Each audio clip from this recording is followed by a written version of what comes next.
A battle in the heart of Alabama caught our attention. Coal miners in one community, they've been on strike now for months.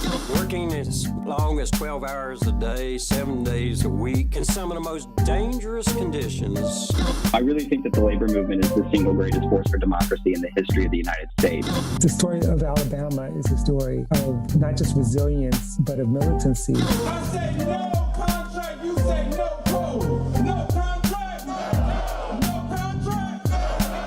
If we ain't all free, ain't none of us free. You're listening to Alabama's only union talk radio show, The Valley Labor Report, with Adam Keller and Jacob Morrison. That's right, folks. From the mountains of Kentucky to the bayous of Louisiana, broadcasting online and on the radio from the heart of the Tennessee Valley, the Spice Radio Studios in Huntsville, Alabama. This is the Valley Labor Report. My name is Jacob Morrison, here with my co-host and fellow agitator, Adam Keller. Today, we have Huntsville City School Board President and District 4 Board Member Ryan Renaud on to explain the impacts of school choice. We also give you an update on the rest of the legislative session here in Alabama. Adam has been on a speaking tour this last week, spreading the good word, and we'll be hearing from him on that. Our U.S. Senator gave the response to the State of the Union address, and it was weird. All that and more on today's program. If you want to be part of the show today, we've got a phone number, and you can give us a call. The line is open. 844-899-TVLR is the phone number, 844-899-8857. You can also call and leave a voicemail throughout the week. If you haven't gotten enough of us by the time that we wrap up here on the radio, or if you just want to see what we're up to throughout the week, you can find us anywhere you find anything online. We're on Twitter, Facebook, TikTok, wherever you get your podcasts, all at the Valley Labor Report. We also have a website, TVLR.fm, where you can read and subscribe to our newsletters.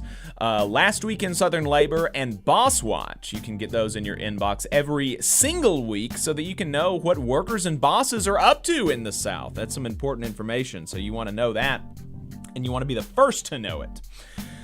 Just a reminder, your support helps us stay on the air. Our largest single source of funding comes directly from our listeners. So if you think it's a good thing that we have Union Talk Radio on 4 stations in 3 states in the southern United States, then send us a donation. TVLR.fm/donate. You can make a one-time or recurring monthly contribution. And you can also go to our merch store, TVLR.fm/store, to pre-order our logo caps. We have those back in stock now, so get pre-order one of those. And we're going to be placing the order here in the next week and a half, so definitely get those in. And we'll be having those shipped to you by mid-April. So we have our logo caps back. Definitely want to get those. You can also buy, we have some shirts that are left over. And you can also become a patron at patreon.com/The Valley Labor Report. Also, if you're a member of a union, then please do think about getting your local to sponsor the show. Like I said, the largest single source of funding comes from individual donations, but the majority of our funding does come from sponsorships and advertising from unions, progressive nonprofits, labor-friendly businesses, law firms, and the like. So if you fall under any of those categories and you want to reach our audience, because I mean we have a pretty sizable audience, and if you have products or services that would that our audience would be interested in, or if you just want to support the show, then reach out to us for more details on that. Yeah, absolutely. I also want to throw in political spenders. Yes. It's 2024. It's an election year. A lot of folks are going to be doing political advertising. Why not advertise on Alabama's only union talk show, right? Why not? So let me add a disclaimer that any viewpoints or opinions expressed in this program belong solely to their author and do not necessarily represent any organization or sponsor. We welcome all of our listeners, whether you're on YouTube, Facebook, Unclaimed Mysteries Internet Radio, WVNN, WZZA, WHIV, WMMT, or through your favorite podcast app. We are proud to be part of the Labor Radio Podcast Network and encourage our listeners to check that out. And as most of you know, we are not media professionals, just some diehard union brothers who believe that Alabama and the South's labor movement and working class deserve a bigger platform. So we're hoping this project can make a difference on that front, and we could not do it without you. We want to thank everyone for tuning in. Whether you're a loyal fan or a first-time listener, we really appreciate you spending some time with us this morning. Every week, we bring you Last Week in Southern Labor, where we take a look at what workers were up to in the South when it comes to union elections, strikes and bargaining updates, campaign updates. We also take a look at politics and legislation that's affecting working people and internal union affairs. So here is what workers in the U.S. South and the American colonies were up to from March the 1st to the 8th. 2024. In new union campaigns, a couple of weeks back, workers at 21 Starbucks across the country demonstrated majority support for unionization with Starbucks Workers United. And I think we're starting to see some of those petitions come through because there were several Starbucks petitions on the NLRB's website last week, including in Sulphur, Louisiana with 21 workers, Denton, Texas with 29 workers, Little Rock, Arkansas with 15 workers, and Christiansburg, Virginia with 17 workers. There will be another election petition filing coming up on the NLRB's website pretty soon with Starbucks workers in Miami who are those election results are going to be coming through pretty soon, and they are the 400th Starbucks store to vote to unionize, meaning that now there are 10,000 Starbucks baristas across the country who are represented by Starbucks Workers United. Absolutely huge news. So we'll see that filing come through next week probably.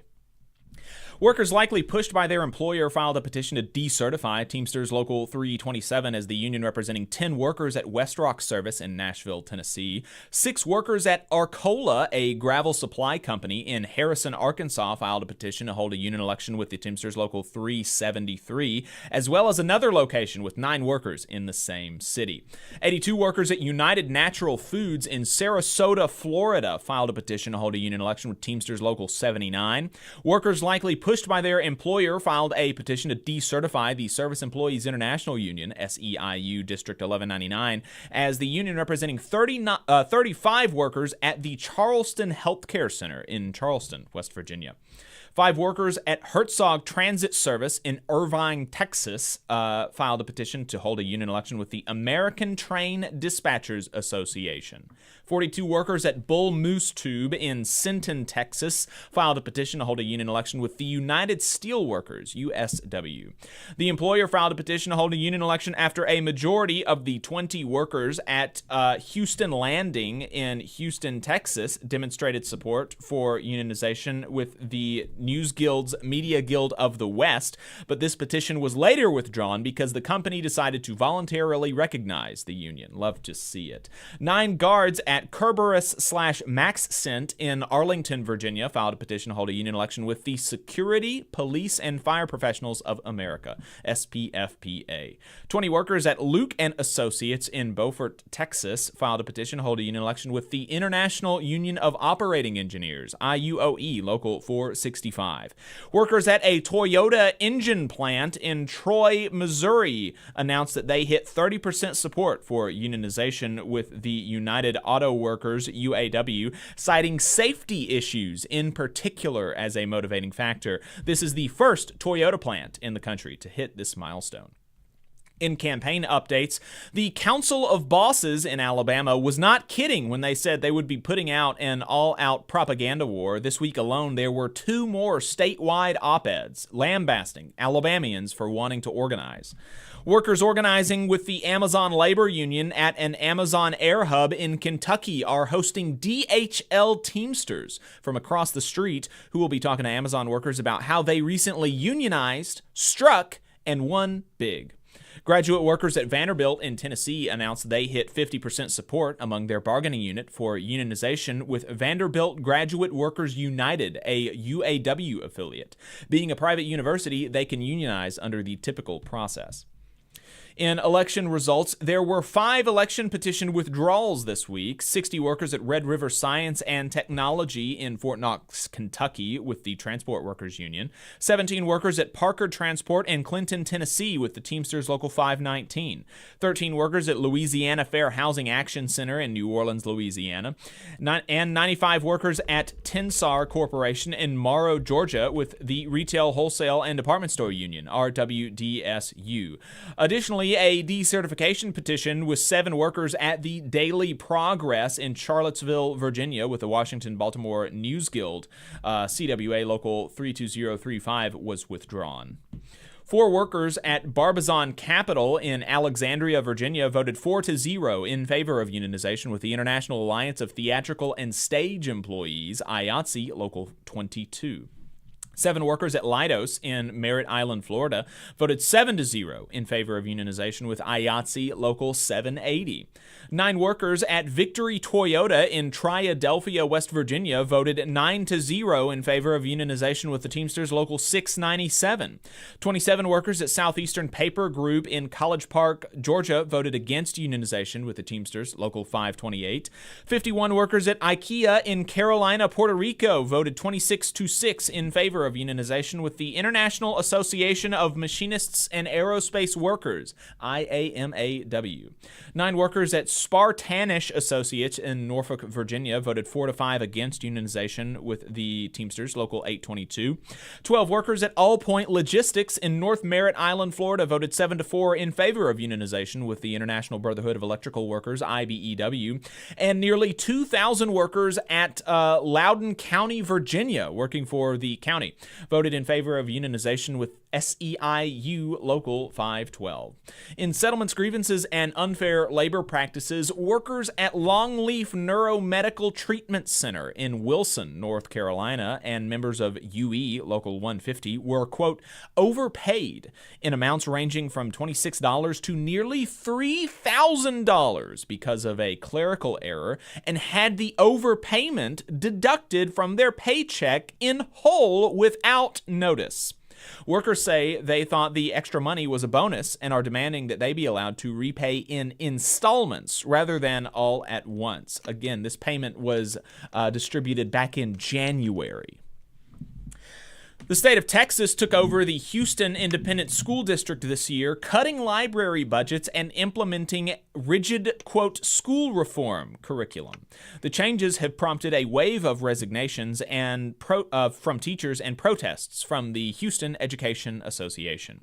In strikes and bargaining updates, Waffle House workers in Atlanta, Georgia, delivered a petition to management demanding improved health and safety, $25 an hour, and fair scheduling. ATU Local 689 members ended their strike against Connector in Virginia after reaching a tentative agreement that the union says includes competitive pay, enhanced 40-hour guarantees, and more. Members later voted to ratify the contract. Nurses and members of National Nurses United, NNU, at the HCA hospitals in Osceola and Lake Monroe, Florida, held a rally ahead of contract negotiations with the largest hospital network in the state, noting that the company made $5.2 billion in profits last year. Nurses with the same union at the same hospital network in Kansas City are also holding rallies ahead of their contract negotiations. Teamsters ratified the tentative agreement that they reached last week with Anheuser-Busch. UAW members at Daimler Trucks voted to authorize a strike by 96%. Teamsters Local 688 at Graybar in St. Louis, Missouri are still on strike. The Communication Workers of America, CWA members, ratified their tentative agreement with AT&T Mobility across West Virginia and Kentucky. UFCW Local 400 Bargaining Committee, representing 3,000 Kroger workers in West Virginia, Ohio, and Kentucky, reached a tentative agreement with the company after members rejected the first contract offer and authorized a strike. Ratification vote will be taking place soon, and the bargaining committee recommends ratification. South Florida janitors with the Service Employees International Union, SEIU Local 32BJ, voted unanimously to ratify their new tentative agreement that won higher wages and more time off. In politics and legislation, Kansas City is considering subsidies for a new sports stadium, and labor and community groups are demanding a community benefits agreement. Last week, the High Road Strategy Center released a report on Milwaukee's recent construction that came with a community benefits agreement, detailing the positive results and advocating for similar measures to be taken in Kansas City. President Biden signed an executive order expanding apprenticeships in the federal government and promoting labor management forums at federal agencies. The American Federation of Government Employees, AFGE, is supportive of the recent executive order. Bipartisan legislation has been introduced in the U.S. Senate to keep rail worker unemployment benefits for rail workers. While the Railroad Unemployment Insurance Account is employer-funded based on time worked, like so many other unemployment insurance benefits, this account is subject to congressional sequestration, which means that a percentage of these earned benefits is sent back to the federal government. The Railroad Employee Equity and Fairness Act, introduced by Deb Fischer, Sherrod Brown, and Amy Klobuchar, would stop this. The legislation is supported by the Teamsters. Senator Josh Hawley introduced the Protecting American Auto Workers from China Act, which would raise tariffs on Chinese automobiles. The Teamsters are supportive of this legislation as well. A bill in the Alabama State House was introduced last week that would add a $10.64 tax to every prescription filled in the state at the same time that other states are capping prescription drug prices. Wow. Florida's legislative session is over, and we'll have McKenna Schuler on next week to debrief, but in short, it's bad. It's bad. That's the short and sweet of it. The U.S. Department of Labor Wage and Hour Division's New Orleans District Office has signed a collaborative agreement with the Southeast Louisiana Building and Construction Trades Council to protect workers and promote compliance with federal labor laws. Democrats in Virginia are pushing for a law to legalize collective bargaining for state employees, and the United Campus Workers CWA local in the state is supporting the move. That is it for Last Week in Southern Labor. If you have any other union updates, then send us a message at tvlr.fm/contact, and we'll include it in next week's roundup. We're going to be right back talking to Huntsville City School Board President Ryan Renaud about the recently passed CHOOSE Act here in Alabama. Stay tuned, folks. Benefit Architects has proudly supported union members and union-made products for over 35 years. If you are a federal employee and an AFGE member, you're eligible for hundreds of dollars in money-saving benefits, including group life insurance, dental insurance, and AFLAC insurance. Additionally, if you're a union member but don't work for the federal government, you can still qualify for several of these money-saving policies. So give Tate Hure a call at 256-215-6769 for details and to enroll. Again, that is Tate Hure at 256-215-6769. In Alabama, more than 200,000 of our friends and family members are living without health care coverage. Often folks can't stay healthy enough even to keep their jobs. We can fix this. It's time for us to find a way to close the health care coverage gap so that people can remain at work. Let's make this a priority. Let's close this gap and cover Alabama. To learn more and how you can help, visit coveralabama.org. The attorneys at Maples, Tucker & Jacobs have stood with the working people of Alabama for over 40 years, providing skilled legal representation for your workplace injury claims. When you are injured on the job, it can be a scary time. The attorneys at Maples, Tucker & Jacobs have the experience to guide you through the process to make sure that you and your family are properly taken care of and your rights are protected. If you need help, call the attorneys at Maples, Tucker & Jacobs at 855-617-9333 or visit online at www.mtnj.com. No representation is made that the quality of legal services provided is greater than the quality of legal services provided by other law firms. Support for the Valley Labor Report comes from the International Federation of Professional and Technical Engineers Union. Learn more by visiting www.ifpte.org. Attention union members, membership organizations, podcasters, or anyone with a payment processing need. The future is here, and your organization needs to be prepared by working with Unionly. With Unionly, your union or organization can take payments on a mobile device, eliminating processing fees, giving you a better price than other payment processing methods, while at the same time supporting a union-friendly business with a specialized skill set to meet your needs. Your members will thank you when they pay their dues at their convenience without waiting in line to deposit cash or check. Start preparing for the future today by calling 206-595-8631 or visiting unionly.io. Are you looking for a better future, a career that can have you set for life, and to be a part of something that's bigger than yourself? If you are, then consider a skilled trades apprenticeship with the International Union of Painters and Allied Trades. The work of IUPAT is all around us, from the industrial painters who work on the bridges to drywall finishers, floor coverers, the glazers who install the glass in our skylines, and so much more. With an IUPAT apprenticeship, you earn while you learn and receive benefits while learning the trade, including a pension. We provide world-class education free of charge. That's right, no student debt. Our starting salaries for apprentices that graduate is above the national median salary with benefits for entire families. And you have the flexibility to take your trade wherever you'd like in the country to work. IUPAT District Council 77 covers our entire region, so give Adam Booth a call at 205-603-3142 for more information. Again, that phone number is 205-603-3142. Come build a better future with us today and join IUPAT. I'm attorney Tommy Sinyard. When you've been injured and need help, you need a lawyer who's with you. Sinyard Law. You need attorneys always available to take care of you. Sinyard Law. And keep you in the loop. It's your case. You need to know what's happening. Sinyard Law. And never a charge to meet with us to evaluate your case. Sinyard Law. A new firm, but an old name. One that will stay with you every step of the way. Sinyard Law, the name with proven results. Support for this program is provided by the International Association for Machinists and Aerospace Workers, Local Lodge 44 in Decatur, Alabama. Learn more at iamaw44.org. Come on, you poor workers, good news to you I'll tell, how the good old union has come in here to dwell.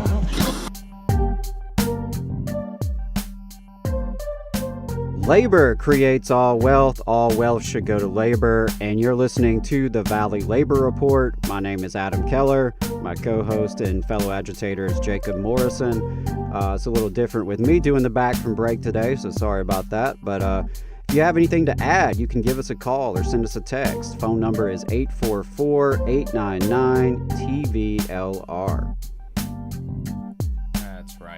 That's right. We have on the line with us today Ryan Renaud. Ryan Renad is the president of the Huntsville City School Board, member District 4, and he has been sounding the alarm for weeks now. I mean, probably this is, every time this has come up over the last few years, he's been trying to educate folks about the impact of quote-unquote school choice, right? That's the nice kind of euphemistic name that they're giving their voucher proposal this year. And this year, unfortunately, it passed. It had not passed when we set up this interview, so we were hoping that it would be this would do a little bit maybe to encourage folks to oppose it. But nevertheless, it has passed. So it's worth understanding. It's still worth understanding exactly what it means to have this passed in Alabama. So, Ryan, really appreciate you taking the time to talk to us this morning. Absolutely, guys. I'm excited to have an opportunity to have a candid conversation about it. Jacob, Adam, nice to see y'all, and appreciate the good work you're doing. So looking forward to a conversation about the CHOOSE Act and its impacts on public education throughout the state. Yeah, absolutely. And appreciate you coming on. And I wanted to have you on because, well, we've been talking about this for a few weeks now. We've been covering it from our perspective. We interviewed Senator Arthur Orr about it, the author of the Senate version of the bill. And, also, frankly, throughout my career of education activism, I've beat up on a lot of school board members. And I want to give school board members the opportunity when they're doing the right thing and advocating for the people.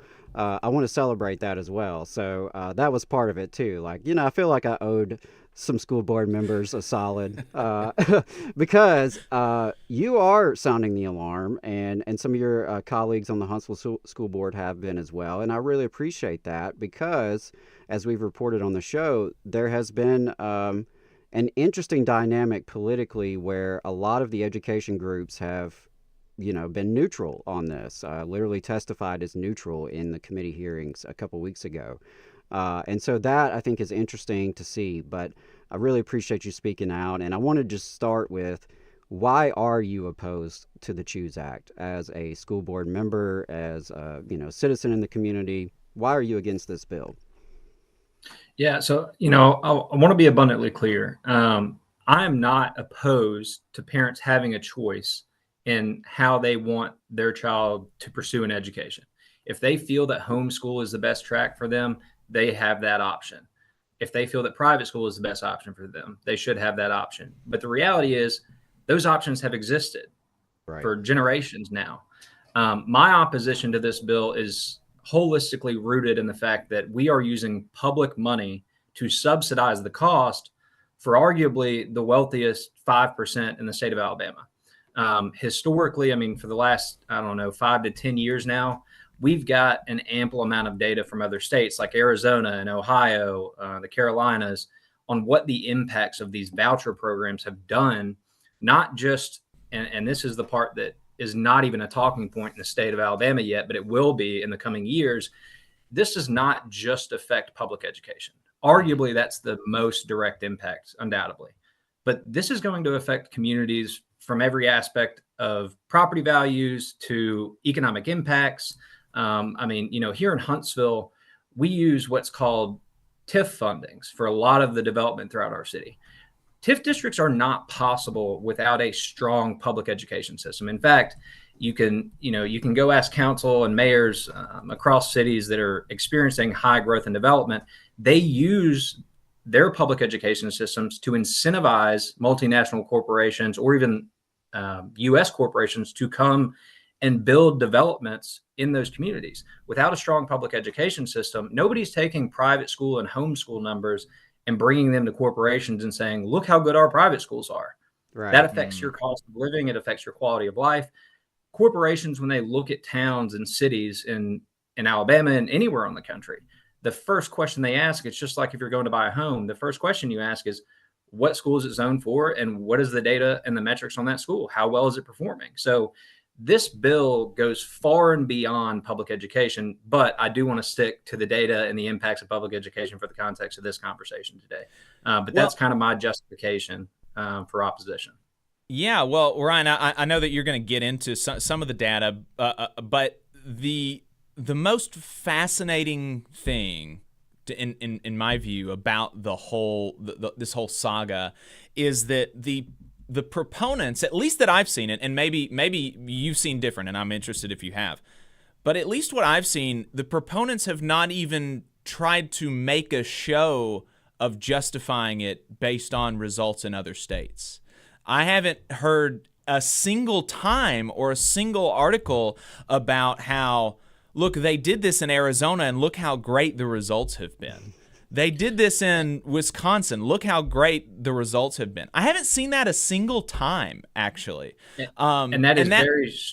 Sorry, go ahead. Yeah, well, no, it's just been fascinating to me because like you said, we're not inventing the wheel here. This has been done before, and there are places that have had these voucher programs in place for a decade. Right? There has been rigorous studies on these programs, and the data is out there. And the even funnier thing is that there are ways that you can manipulate the data in one section to try to make it look good. And they're not even trying to do that. It's just like there's so little data, and then also it seems like they're being lazy because it just happened. Like there was very little debate about it. And yeah, so Does that track with your experience when talking to people about this? It does. In fact, I was having conversations with some staff members and volunteers with AESB this morning. We're looking at other pieces of legislation because unfortunately our session is not over. So the damage is not done.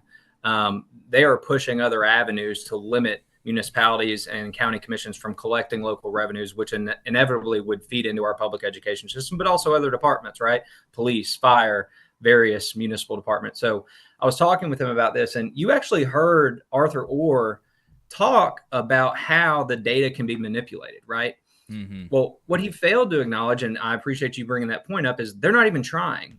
And the reason is it's very strategic. They don't have data that they can even manipulate to say this was effective. I mean, in July of 2023, just a little under a year ago, the Arizona governor deemed their voucher program as unsustainable. It was costing the state of Arizona $900 million plus. So in Ohio, the data is out. More than $400 million of their voucher programs were going to students who were already in private schools. So, I mean, we're sitting here talking about creating choice. You know, the governor sits there at her desk and signs this law into legislation with a bunch of private school students behind her. And it was perfect because you would think if you're creating choice, you would have families who are either in the public system or in a homeschool system who are going to take advantage of these. But they weren't. There were kids who were already enrolled in private schools. And it was the picture perfect moment of really pointing to the fact that they knew they weren't creating choice and they didn't present any data to justify that statement. But for some reason, it was the statement that they ran with. And I think that was solely rooted in polling data, right? The pandemic created an adversarial effect on minorities throughout public schools throughout the state of Alabama. We are still mitigating the learning loss of COVID. And we're seeing great growth because we've been very strategic in how to address that. But they knew based on polling data, based on political party lines, that parents were really rallying behind this notion of we need parental choice in education. And the reality of that conversation is you have a choice.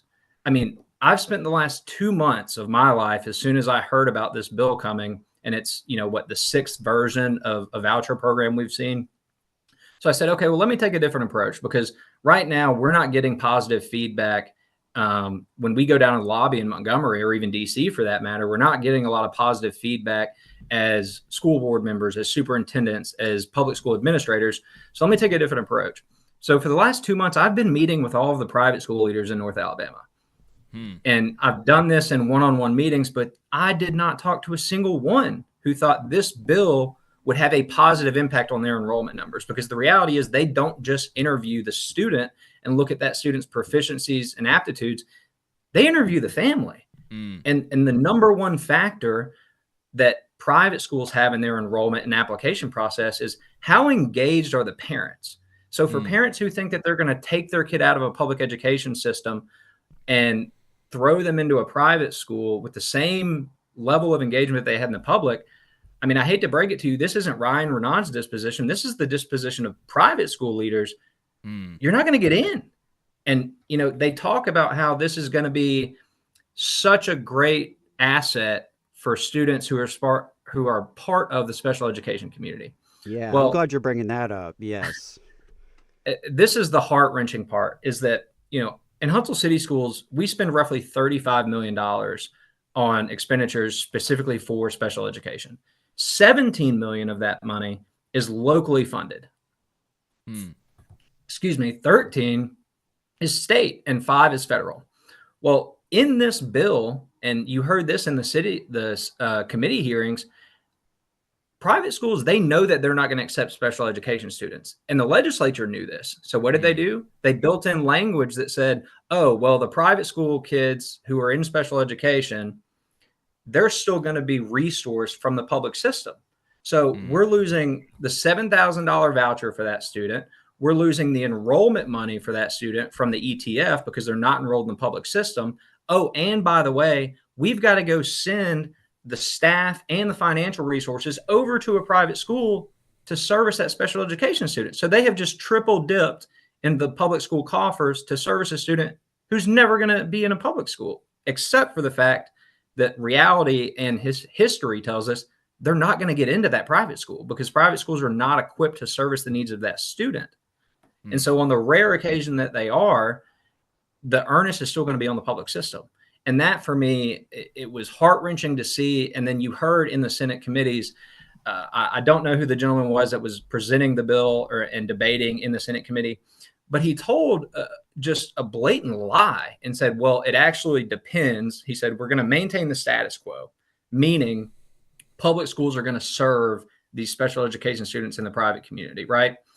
So he just admitted that public money is already going to private schools on an as-needs basis for special education students. He just admitted that.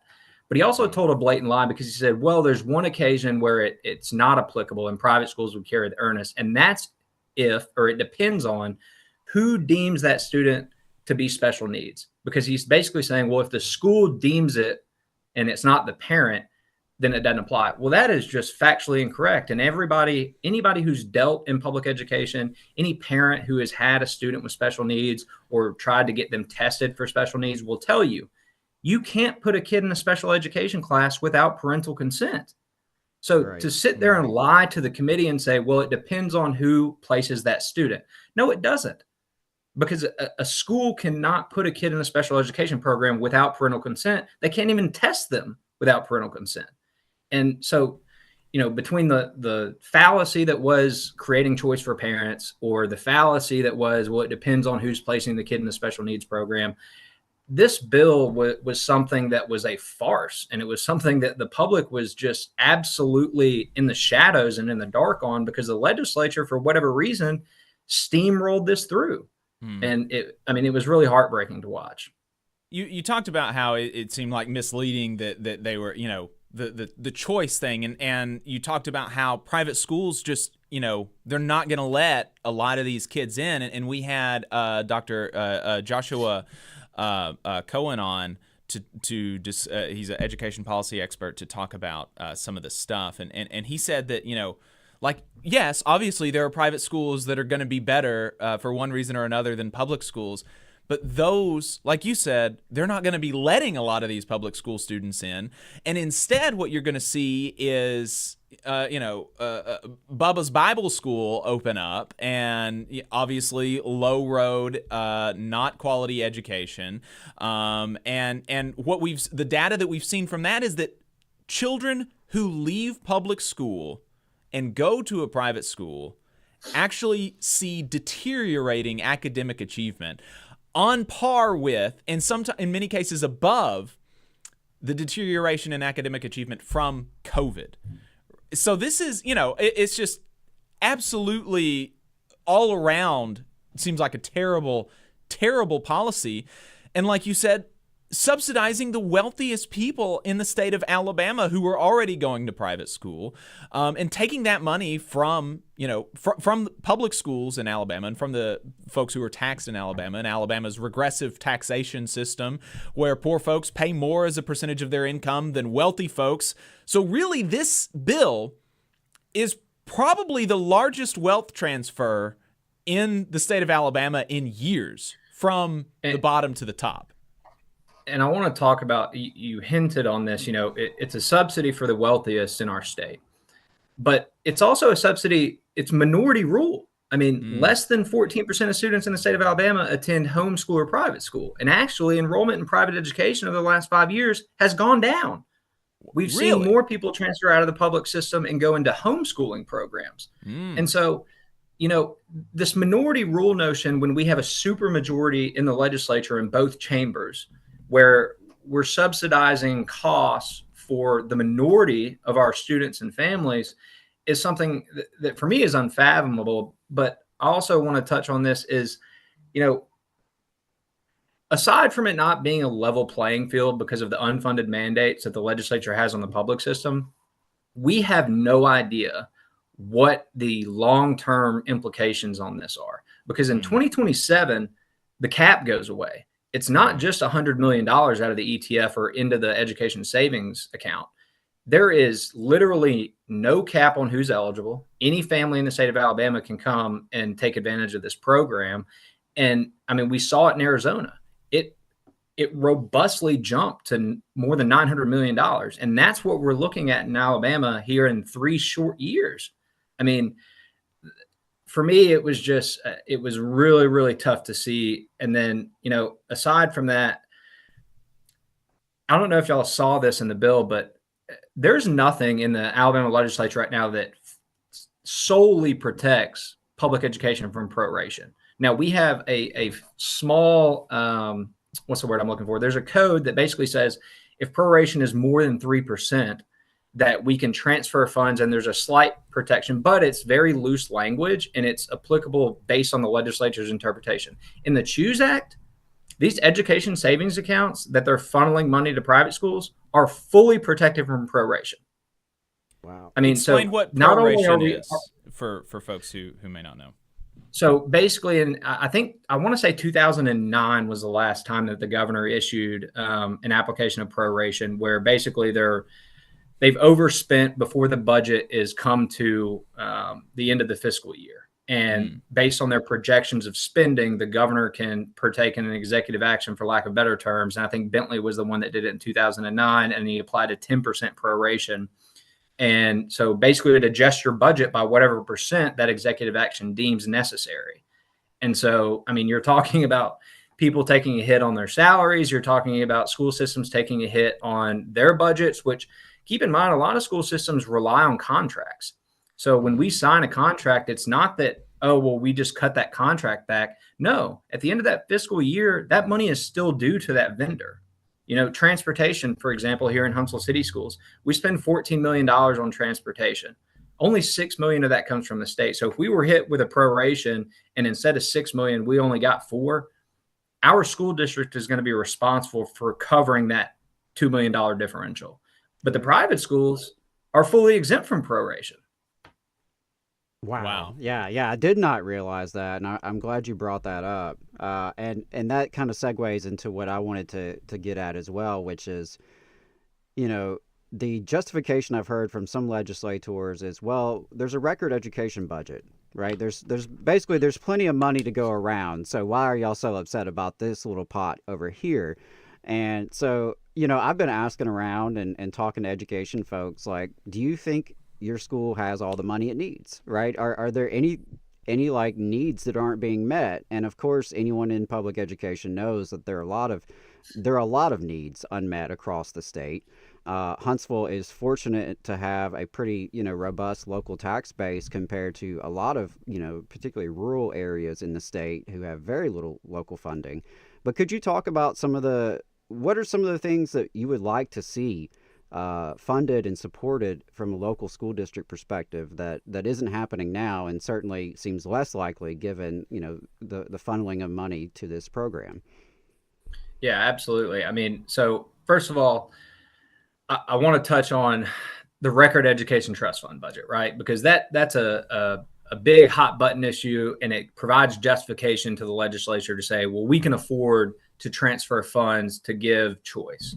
Well, you're also selectively and very intentionally omitting a lot of context. Let's talk about why that budget is more robust than it's ever been. Well, first of all, more people are living in Alabama today than they ever have in the history of the state. We have more students than we ever have in the history of the state. We are generating more revenue than we ever have in the history of the state. Let's go back to a year or two ago when State Superintendent Eric Mackey threw out a term and said, well, the budget, we have a lot, I think it was about $2.3 billion in what he deemed unanticipated revenue. Well, let's keep in mind the legislature acts in according with the needs and the demands of our constituents, right?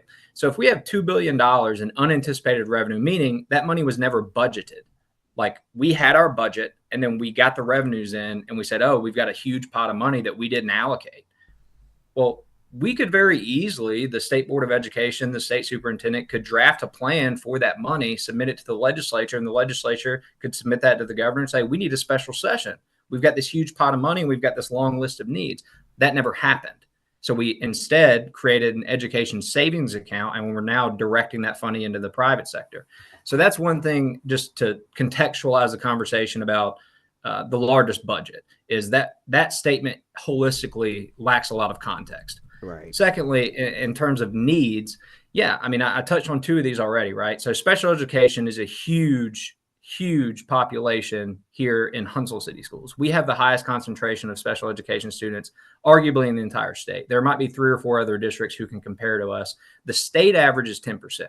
Right now, this year, we have almost an 18% student population who are serviced under special education programming, right? So I broke the spending down. 35 million is what we've got. 13 from the state, 17 in local dollars, and 5 from federal funding. Most of those being grant awards. That's a huge area and a huge deficit because we have we have a disparaging large population, right? Most school districts in the state don't have that problem, or not problem, but challenge, I should say. Special education is a huge one that they could address, and the money's in the coffers, right? When we go and lobby in Montgomery, we get, well, the money's not there, we're putting it in a savings account, but all of a sudden the savings account money is flowing to private districts. And then we've got transportation. We've got security issues. Now, fortunately, in Huntsville City Schools, we pretty much lead the state in terms of security. We've got an internal security team, which we call our chief security officers. We've got SROs in just about every school, and then we've got security bubbles. But every school district in the state does not have an SRO, or every school in the state does not have an SRO. Now, parents have made it abundantly clear as we have these conversations about gun reform and shootings that we want an SRO in every school. Well, that could be a line item in the budget. That's one that we've been asking for 4 or 5 years now, and we've yet to get it. Now, I do want to provide context to that, in that HPD and the Madison County Sheriff's Office are struggling to get recruits. They've seen the same hit on applicants that we have for teachers. So a problem with that is bodies, right? We need people applying for these jobs, but another part is funding. I mean, even if they had the applicants, they don't have the funding to pull people off of a task force and throw them into a school as an SRO. And the other part is not everybody's a good fit for an SRO.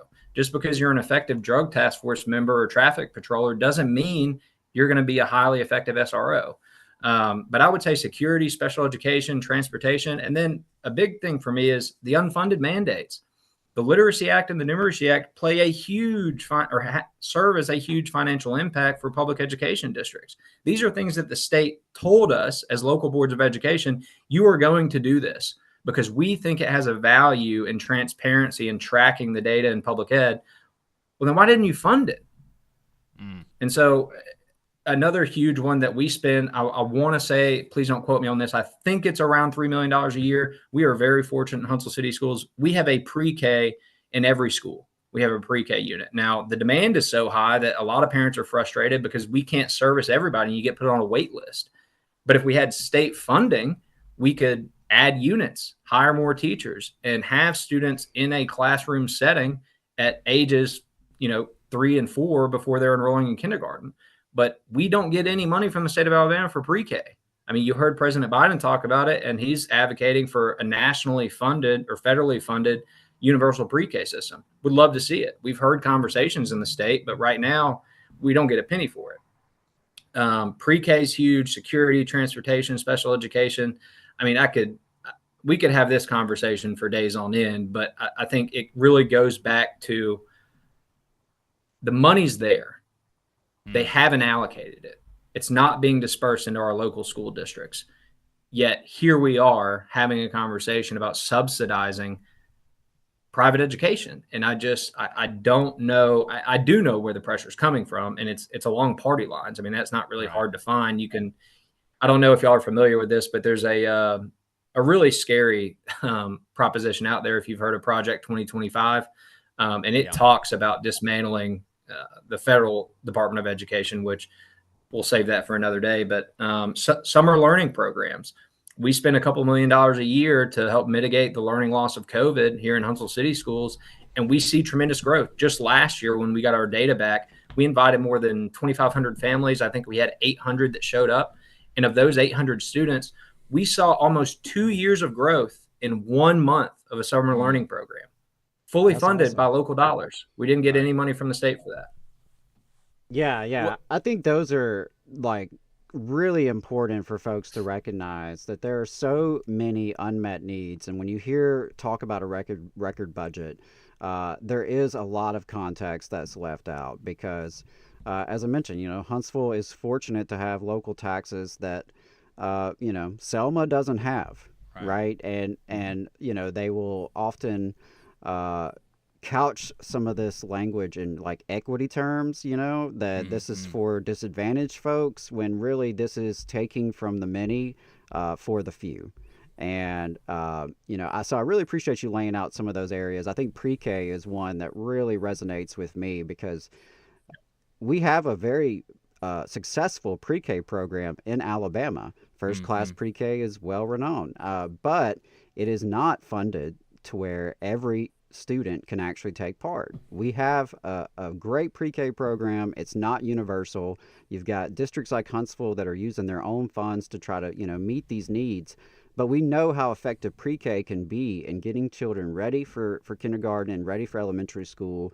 It has a great academic impact, but it's also a relief for working families, frankly.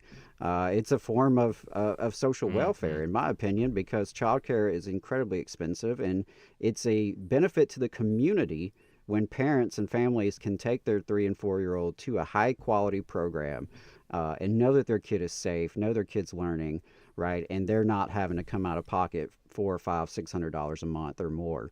There's just so many missed opportunities, and a budget is a reflection of your priorities. And it's clear that the state legislature and Governor Ivey has made it a priority to put public dollars into private pockets rather than, reclaim the goal of an excellent public education for all students. It's very frustrating. I really appreciate you speaking up. I appreciate those who have been speaking up.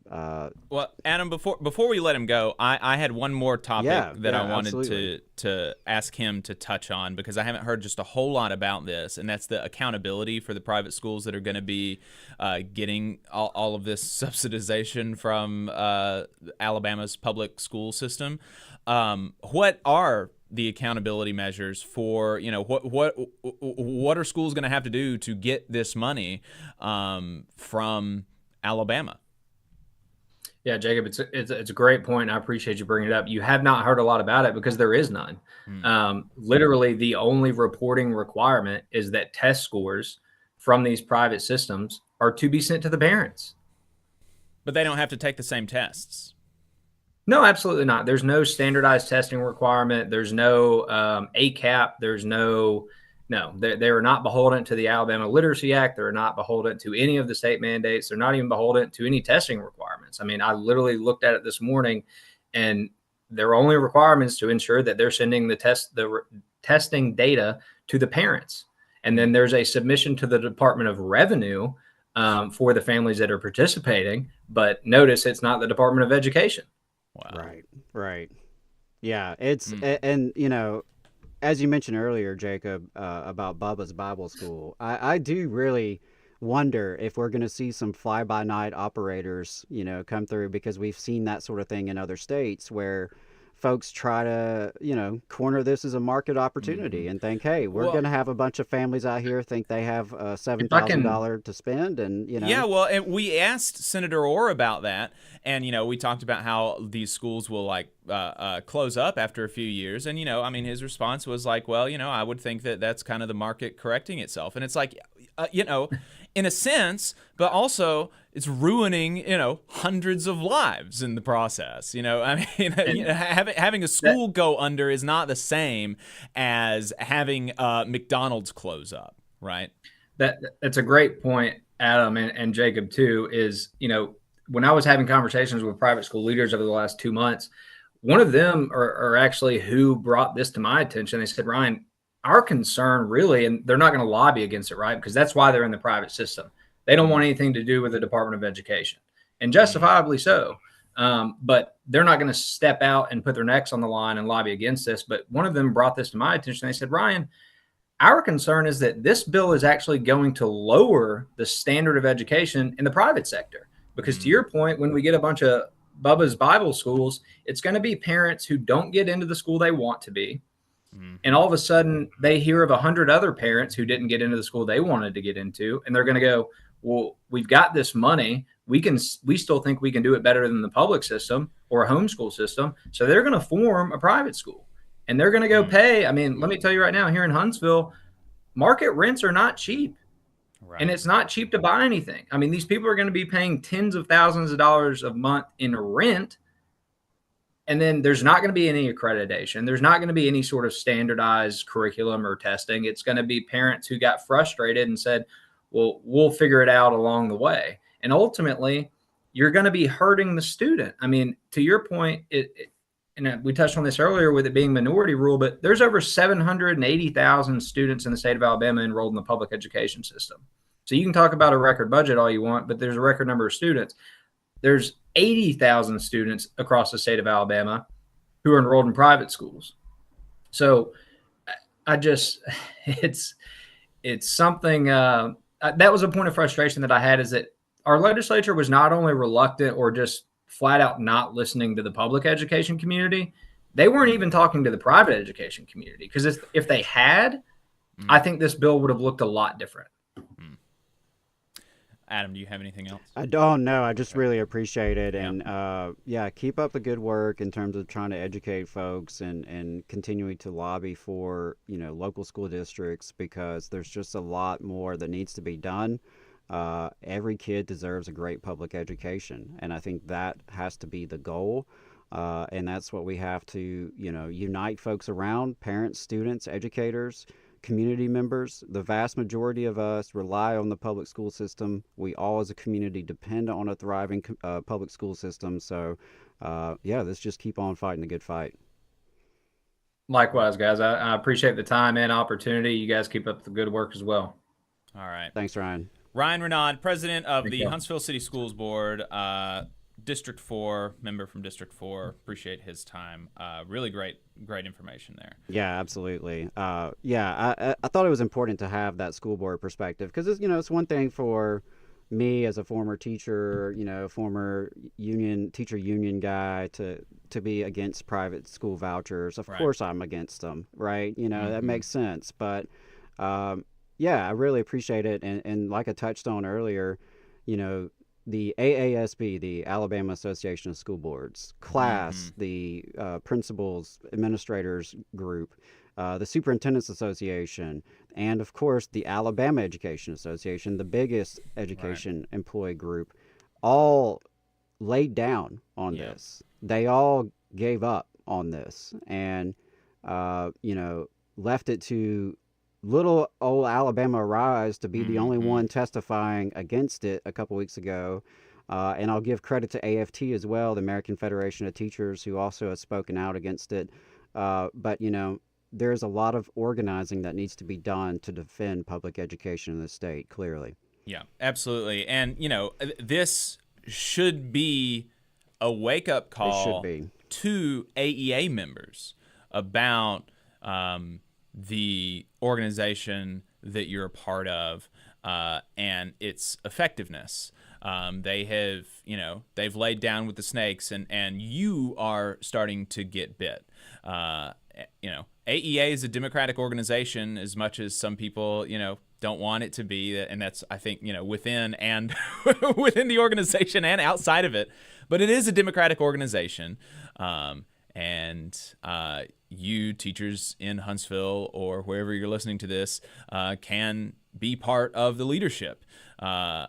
So, consider that. Right. Whether it's, trying to reform that organization or building new organizations, whether that's with AFT or somewhere else.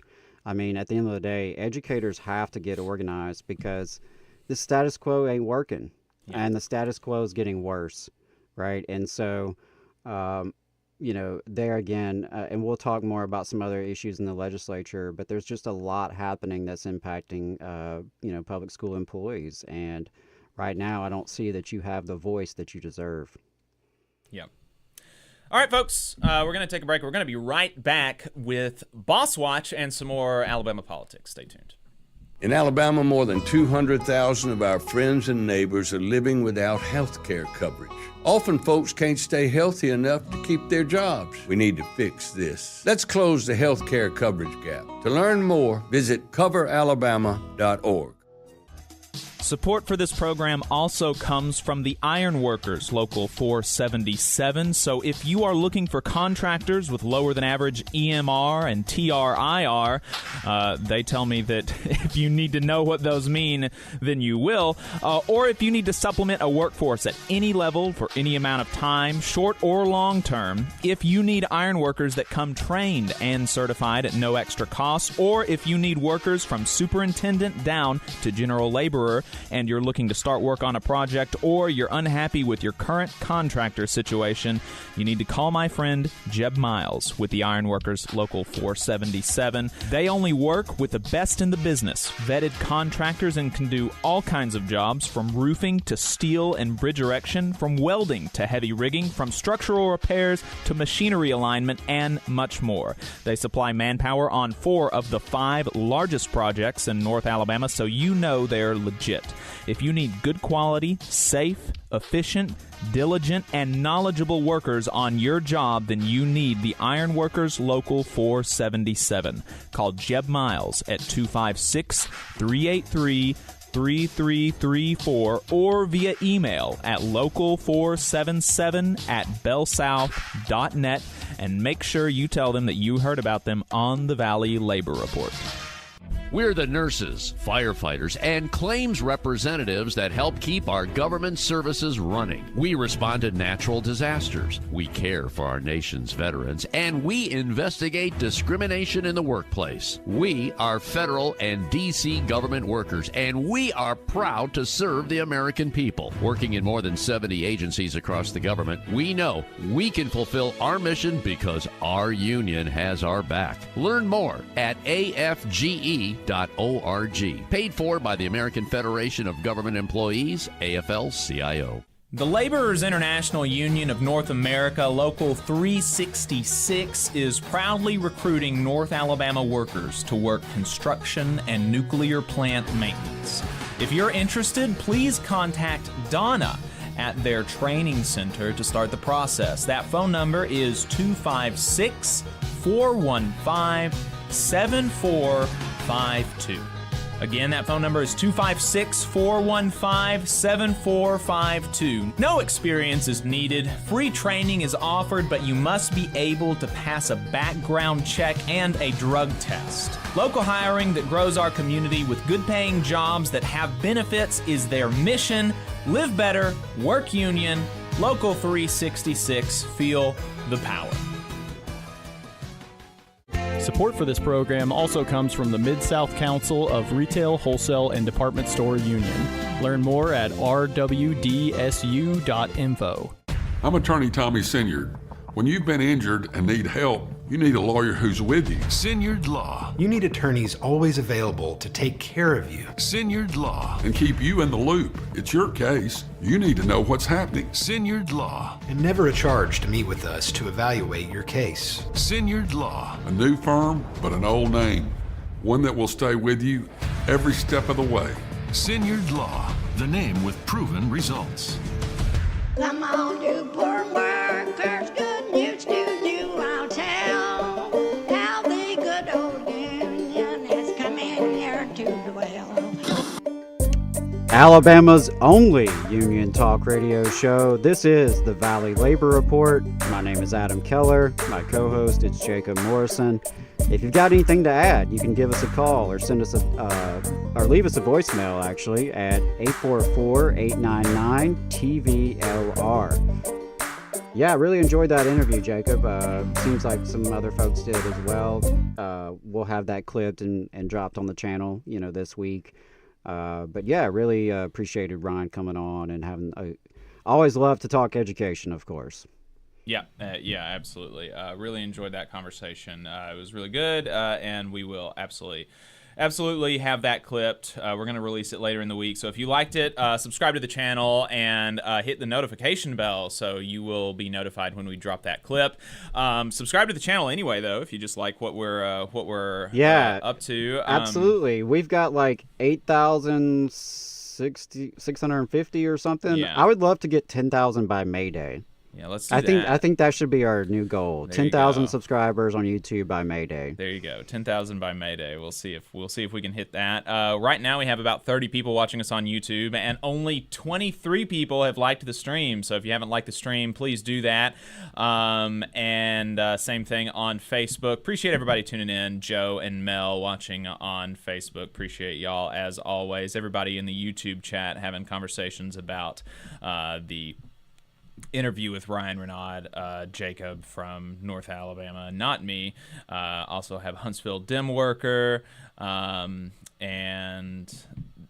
Ghost Dog TV, Earth System, Free American 2020, Austin, Celia, Benjo. Appreciate everybody tuning in and participating in the chat.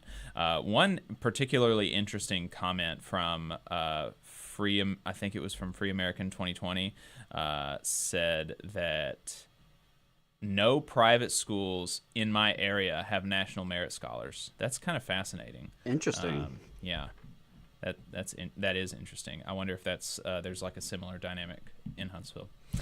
Nevertheless, we went through last week in Southern Labor at the top of the show. Let's go to Boss Watch. Boss Watch is a segment that we also do every single week where we take a look at what bosses were up to in the South and the American colonies.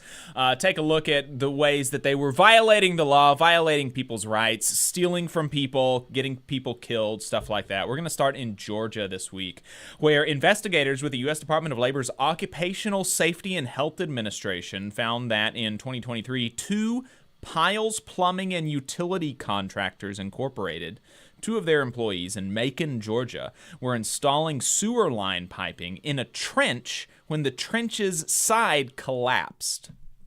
One worker suffered fatal injuries, and another employee was hospitalized due to several fractures sustained in the cave-in. OSHA cited the employer for 2 willful violations for not providing trench shields that were in accordance with all specifications, recommendations, and limitations issued by the manufacturer, and neglecting to put in place a safe means to exit a trench box. In addition, federal investigators cited the employer for 3 serious violations for allowing employees to work inside a trench with defective trench shields and without head protection, and for failing to train employees to recognize and avoid hazards while working inside a trench. OSHA proposed $300,000 in penalties. In Tennessee, the U.S. Department of Labor has filed a complaint and motion seeking a temporary restraining order to prevent a Henry County farm from allegedly retaliating against 2 workers who asked about their wages, a protected activity under the Fair Labor Standards Act. Filed by the department on February 21st, 2024, the action asks the court to stop Tosh Pork, LLC, and Human Resources Manager Diana Rosa from continuing to violate the Fair Labor Standards Act through retaliatory actions against employees. The department's Wage and Hour Division found that 2 Tosh Pork workers who provide animal care to the farm's pigs cooperated with division investigators after the workers asked their employer about their pay. After Tosh Pork learned of an initial complaint, the employer tasked one employee with cleaning offices and bathrooms, as well as picking up pig waste, activities outside of their normal job duties. After accusing the employee of filing a federal complaint, Tosh Pork allegedly tried to force them to sign a document forbidding them from speaking with other employees about pay issues. Investigators also learned another worker, who had also asked about their wages, was called to meet with the farm's management and threatened with termination. Returning to their workstation, they found a severed pig's head. Wow. Yeah. Wow. During its investigation, the agency also determined that Tosh Pork failed to meet employment requirements for H-2A visa workers and corresponding U.S. workers under the Immigration and Nationality Act. The division found the employer owed 5 workers $40,000 in back wages and assessed $36,000 in civil money penalties. Through the H-2A Agricultural Guest Worker Program, Tosh Pork employs people from foreign countries to work on its farms. The company owns 11,000 acres of land where it produces swine and grows corn, soybeans, wheat, canola, and barley. Yeah, absolutely wild stuff there. Also in Tennessee, the owner of 20 Highway 55 Burgers, Shakes, and Fries locations has entered an enhanced compliance agreement with the U.S. Department of Labor that aims to improve working conditions for minor-aged employees in compliance with federal labor regulations at their 20 locations in Georgia, Louisiana, North Carolina, Tennessee, and Texas.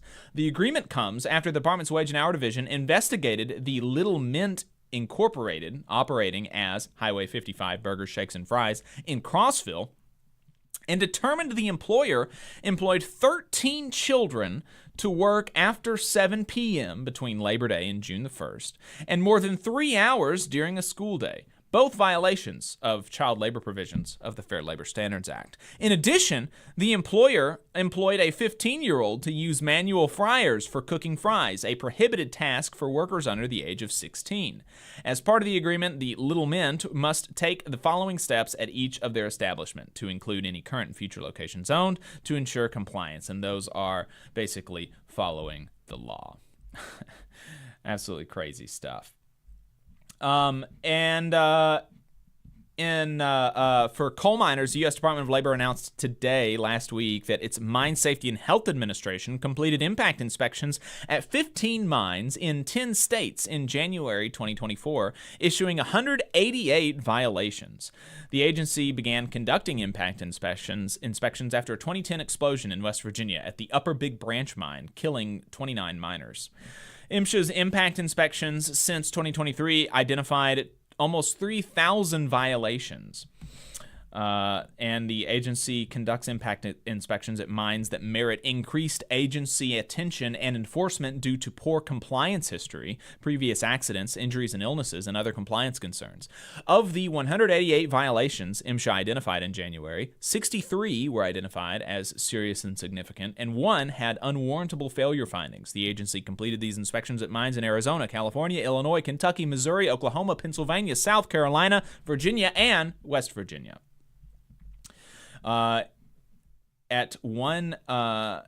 Inspectors arrived at the Lone Star Quarry and Mill mine at Cape Girardeau, Missouri. This is a representative mine on January 24th, and broke out into teams to begin an inspection within 15 minutes. And within 15 minutes, MSHA inspectors identified and cited violations.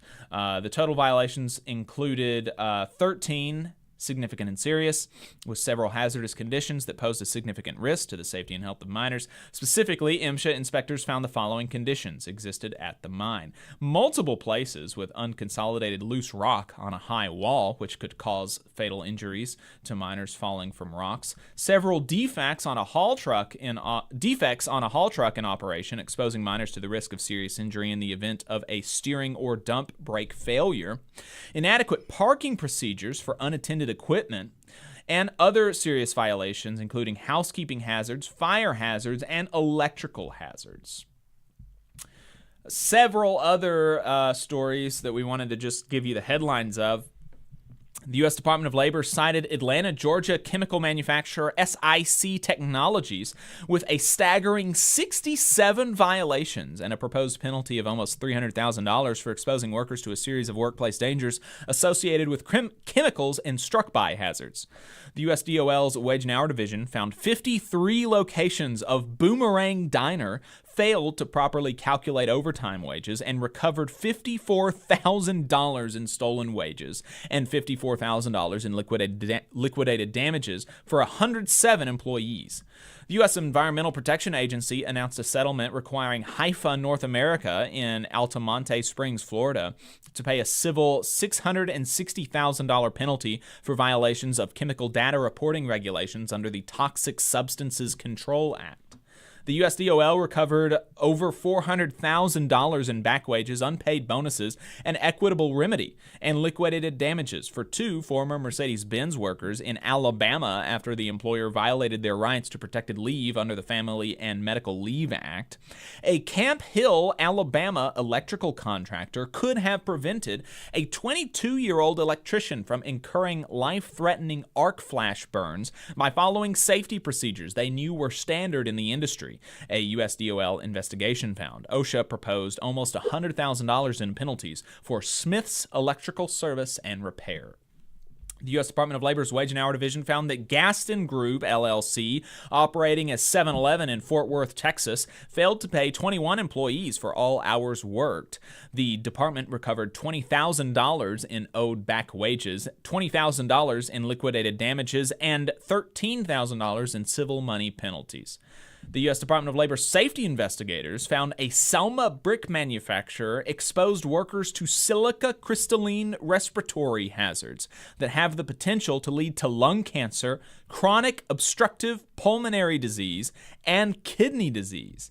The department's Occupational Safety and Health Administration cited Henry Brick Company, Incorporated, with 11 serious citations and proposed $120,000 in penalties.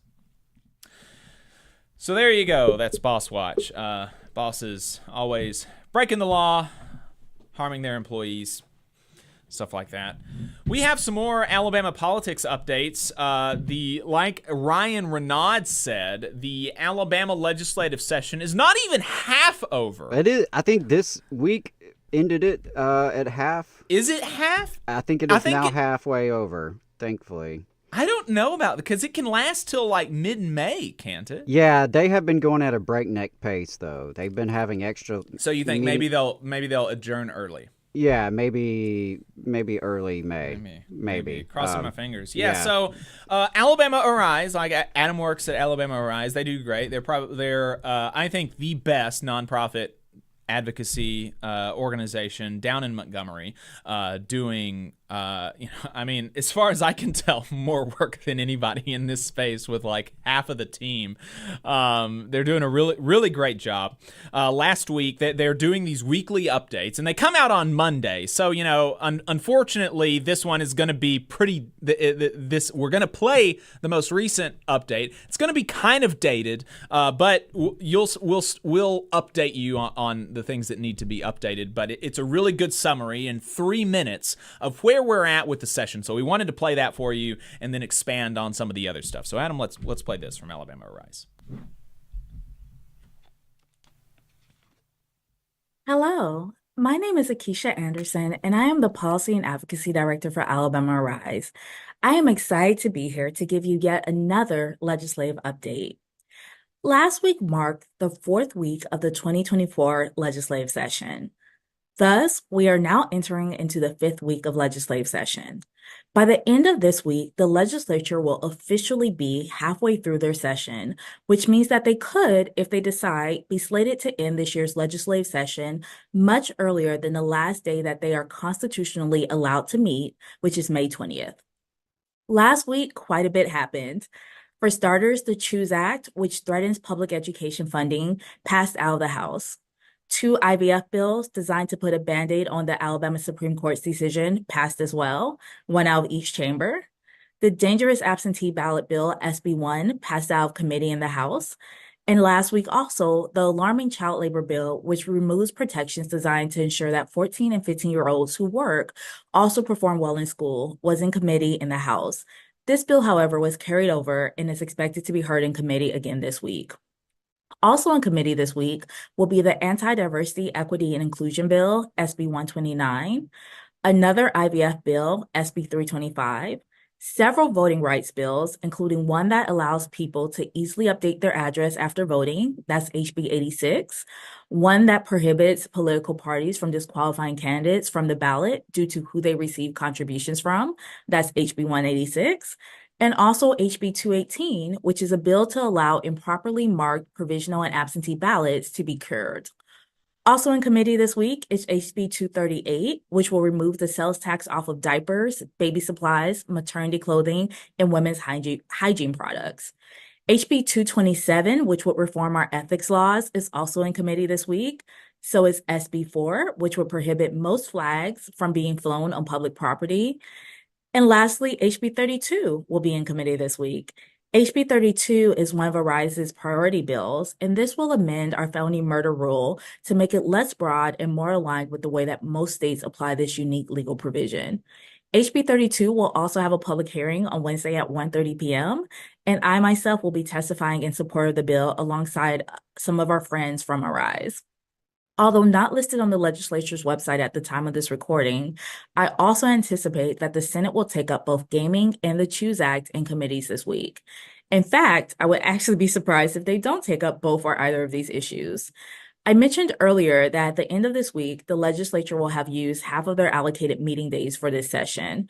Yet also worth noting is that next week, the legislature will be going on a 1-week break for in-district legislative meetings with constituents. Thus, if there is anything that you would like to meet with your legislators about, please take advantage of the fact that they will be in district rather than at the State House next week. I anticipate that next week's update will be relatively short, but I will be sure to keep you posted on what happens during this week at the legislature. Take care.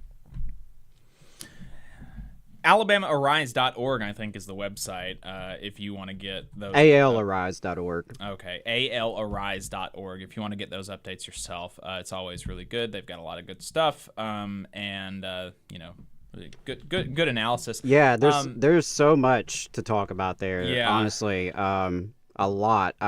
So obviously the Choose Act passed. Right. It has been signed. Yeah, the IVF bill passed, but there are already like pro-life groups that are gearing up, is my understanding, to oppose this bill, to file a lawsuit against it, because and it makes sense if you actually genuinely believe that life begins at conception, then and that is constitutionally where the law is in Alabama. The Alabama constitutionally says life begins at conception. Like, that's the Constitution. And so what this IVF bill does is it immunizes IVF clinics from murder under the Alabama Constitution.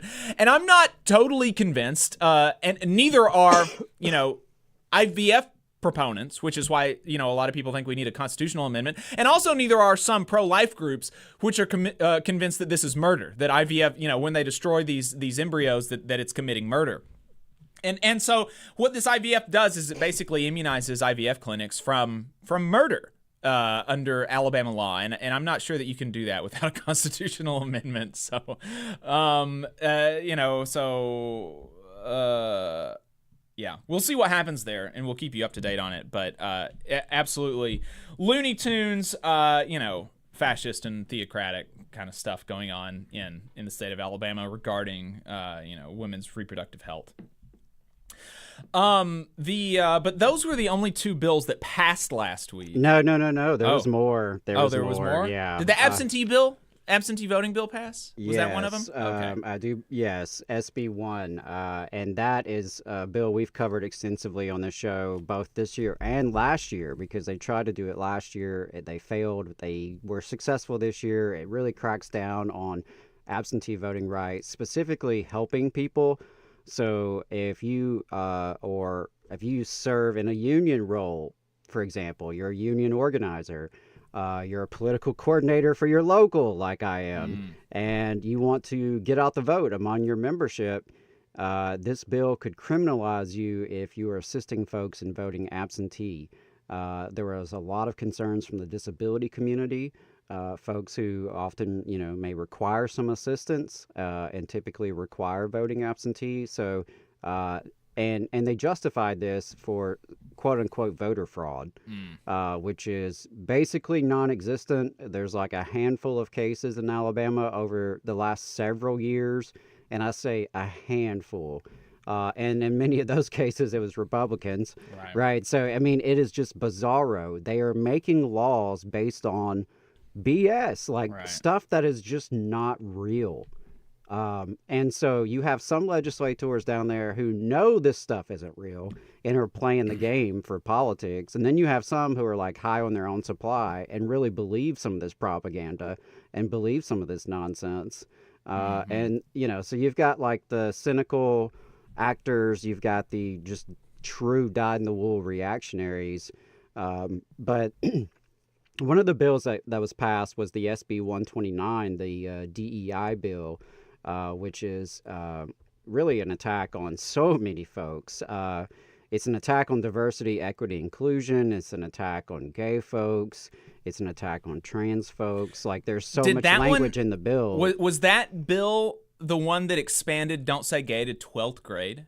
I am not sure if it did. I know that it expanded. It kind of also included the divisive concepts component to this, and so yeah, it's very scary. And there's even talks that like as a consequence, could college football be banned in Alabama because the NCAA has diversity, equity, inclusion programs, and will that continue to be allowed in Alabama? We have universities with diversity, equity, inclusion programs, cities, in fact.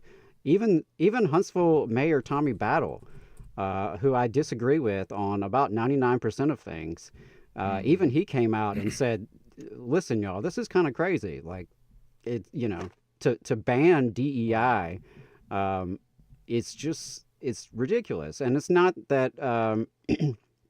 it's not that it's based on anything real. I mean, this is all just garbage. This divisive concepts component to it is potentially criminalizing the truthful teaching of history in our classrooms. So if you're teaching a diverse curriculum from diverse authors as an English teacher, or if you're a history teacher teaching the truth about Jim Crow and slavery, you're putting yourself at risk in the state of Alabama, and it's just wild. And we'll talk more. You've got a clip from an Oklahoma politician later that really ties into this conversation, because it's happening in other states as well, unfortunately.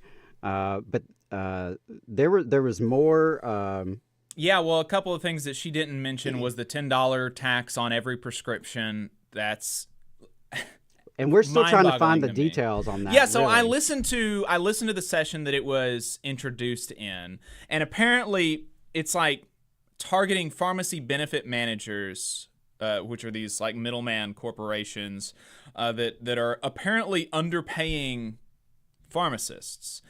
And so that is actually who would, by statute, incur the law, but then, so it incur the tax, but it is a tax. And, the thinking is that this would probably be passed on to the consumer. I mean, and if that happened, wow, that would be a pretty steep tax for a lot of people, because a lot of people have multiple prescriptions every month, right? And you start adding that up together. It's pretty bad. I do want to mention one good thing, which is there is thankfully more conversations around public transit. There is a bill out there that would fund the Public Transportation Trust Fund. Let's see, I believe that's HB 91. But there's also some talks about maybe if the gambling bill gets passed, there could be some money set aside for transit in that. The gambling has passed the House, but it's in the Senate now, and it has been transformed, and it does not include sports betting anymore. Arthur Orr, it was reported, is predicting that the Senate will kill it. So it's not looking super promising if you're a fan of the gambling. It's. The yearly debate that they have, where they can't get it all together, and they can't satisfy the people who want casinos, the people who want the lottery, the people who want sports betting, the people who argue over who should have the casinos and where they should be. And then there's all the special interests behind the scenes that are, like Alpha Insurance, aka the Farmers Federation, has been going hard against this. They literally sent stuff to every customer that they have in the state. About it, opposing any form of gaming.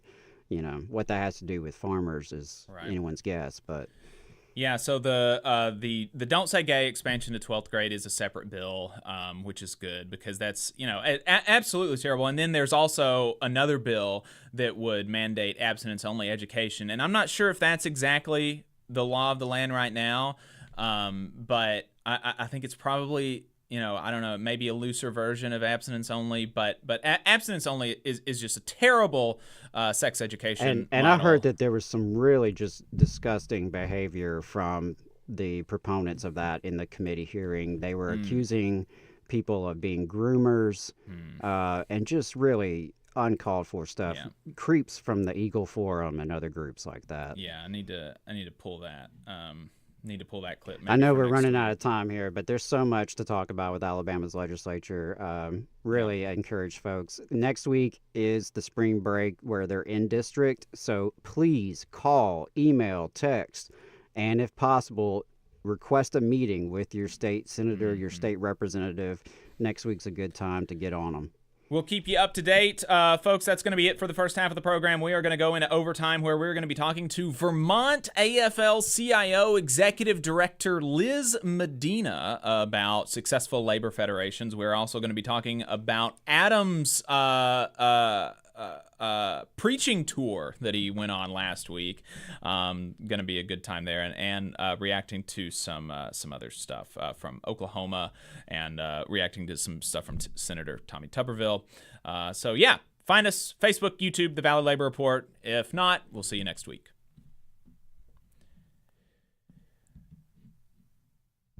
Okay. That's going to be it for us. We are now off of the we're off the radio, and so we're going to go to a break, and we're going to be right back with the second half of the program, which is now not online only, because this part of the second half of the program now airs for the first time on terrestrial radio in Whitesburg, Kentucky on 88.7 WMMT. Really excited about that. So we're going to take a break. We're going to be right back with the second half of the program. Don't go anywhere.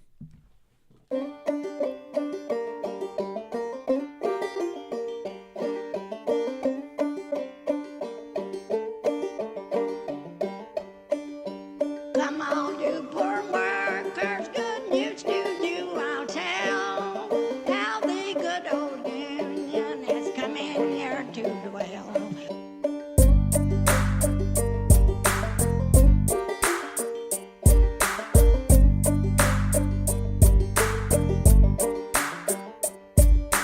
Go to Harlan County, there is no neutral there. You'll either be a union man or a thug party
Are still listening to the Valley Labor Report, Alabama's only union talk radio show and the union radio program in the South on 4 radio stations in 3 states, coming to a city near you if you want to help us get on the radio. Appreciate you tuning in. We've got some good stuff for you. Vermont AFL-CIO Executive Director Liz Medina is going to be talking to us about successful labor federations. Isn't there a second person from Vermont coming on, or is it just Liz? I believe Ellen, the vice president, is also joining. Ellen, the vice president, also joining. So excited about that conversation. That is going to be super relevant for us as members of the North Alabama Labor Council here.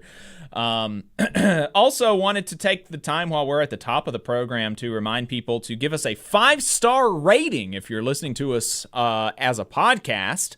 5-star rating if you're listening to us as a podcast, like the stream wherever you're seeing it. Also wanted to take just a second to pay my respects to Akira Toriyama, the creator of Dragon Ball. He died at 69 a couple of days ago. I'm a big anime fan, and anime was changed in a lot of ways by Akira Toriyama and Dragon Ball. His work really kind of revolutionized the medium. And so, as somebody who grew up watching Dragon Ball on Saturday mornings and Friday evenings, definitely was sad to hear that. So yeah, absolutely. Same. Definitely grew up watching Dragon Ball Z among some of his other work. And it's remarkable how many people Mm-hmm. Yeah, I've been seeing it on Twitter. I think Adam has recently, come out of lurking on Twitter and made a Twitter account. I don't know if it's public or not, but but on Twitter there's been it really has been remarkable. There's pictures of graffiti of Goku in Mexico and the Middle East and in Asian countries. It's really just a remarkable. How many characters have that kind of? How many franchises have that kind of global reach? I don't know. I mean, that's really remarkable, and there's definitely something that kind of speaks to people on a really kind of human level in that program. So. Yeah, there you go. Okay, so Adam, like I said, Adam went on a speaking tour over the last week or week and a half, spreading the good news of solidarity. So Adam, talk to us about where all you went, what all you talked about, how it was received, how many people you talked to. You talked to a total of an impressive amount of people. At one point, it was over 1,000 between all of your speaking gigs. Did it ever reach 2? No, I don't know that it got up that high. And definitely, I was not sure if it was going to be over 1,000. I think it certainly was over 500 folks that I talked to over a 7-8 day stretch. Gotcha. Still a lot of people. A lot of people to talk to. Started off the week at a rally for Palestine here in Huntsville at Big Spring Park. Appreciated the invitation to speak as a labor union activist and talk about the calls for a ceasefire that have come from our labor movement. Had my IATSE 900 meeting last week, and also was invited to the Shoals Democrats. So went out to Sheffield, Northwest Alabama. Got a chance to talk about, my work and my story and the intersection of labor and politics. Had a chance to speak to quite a few Democratic parties across North Alabama over the past few months, and try to get a message out about labor solidarity, about organizing, and really about the dire situation facing working people here in this state. So on that note, Saturday was a national day of action for the Poor People's Campaign, a national call for moral revival. Reverend William Barber is kind of leading up these efforts. So on this past Saturday, there were rallies and marches at over 30 state capitals as well as D.C. And so I appreciated the opportunity to attend the one in Montgomery. It was a really cool event, really cool crowd.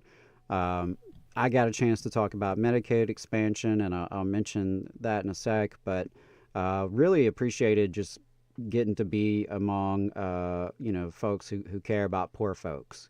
And I ran into union siblings from the CWA, also United Campus Workers, the UAW was there, quite a few workers who are organizing at Hyundai in Montgomery. So it was great to chat with them. Met some fans of the show. In fact, some of these union folks actually are fans of the Valley Labor Report. That is always a little mind-blowing to me when I run into people out and about who actually tune in and listen to this program and find some value in it. So that's really cool. Jobs to Move America folks were there, Alabama Rise members, met a couple of Catholic nuns who have been longtime Alabama Rise members. They were there, these older sisters who were right there marching along with the rest of us. And so it was a great crowd. I thought it really was an opportunity to lift up the struggles that poor people experience in this state and across this country. One of the themes is to wake the sleeping giant of poor and low-income workers throughout this country who are typically politically disengaged, but really are a sleeping giant. And if we could awaken the power that we have when we come together, that's a lot of what we talked about. And, on in terms of Medicaid expansion, it is just so past time to do this. I spoke on that subject on behalf of Cover Alabama's coalition. And, for us in the labor movement, we always say an injury to one is an injury to all. And some of us really do believe that. Like, we take that seriously. And that means, an injury to one is an injury to all means that we have to recognize injustice that's faced by our neighbors, and we have to have their back when they face this injustice. So that's why, I stand in solidarity with the hundreds of thousands of Alabamians who are needlessly suffering because Alabama is one of only 10 states that has an expanded Medicaid. It's ridiculous. These folks earn too much to qualify for the strict Medicaid in this state, but not enough to afford health care. So you've got hundreds of thousands of our neighbors caught in this health care coverage gap, and they could gain coverage through Medicaid expansion. Nearly all the cost of Medicaid expansion are paid by the federal government. It would generate an annual economic impact of nearly $2 billion, create over 20,000 jobs a year, and save the state almost $400 million per year, which, by the way, is more than enough to pay for our share. And from students entering the workforce to the newly disabled leaving the workforce, from the cooks to the cashiers, from the bartenders to the barbers, too many people are caught in this healthcare coverage gap. So definitely encourage those of you who live in Alabama to go to coveralabama.org, get plugged into the campaign, join us in calling for Governor Ivey in the legislature to do the right thing. We thought that we were making progress, and perhaps we still can, but we need more people engaged in this.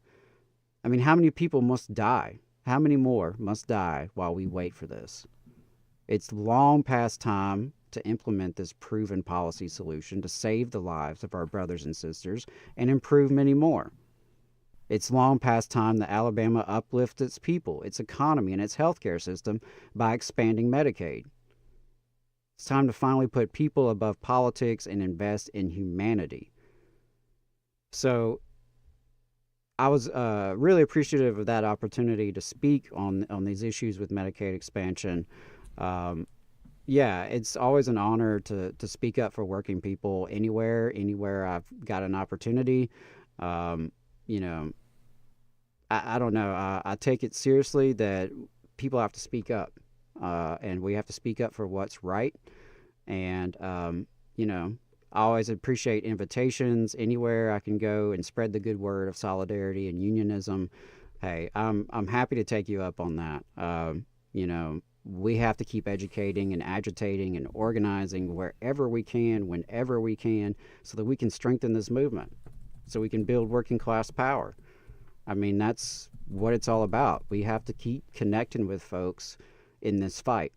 The fight for a better Alabama, the fight for a better South, the fight for a better country and a better world. So, yeah, I loved the opportunity. And finally, last weekend on Sunday, I was in Selma. It was the 59th anniversary of Bloody Sunday.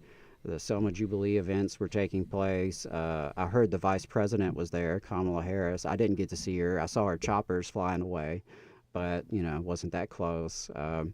I had some thoughts to share with her, but she was not close enough for me to share those thoughts, unfortunately.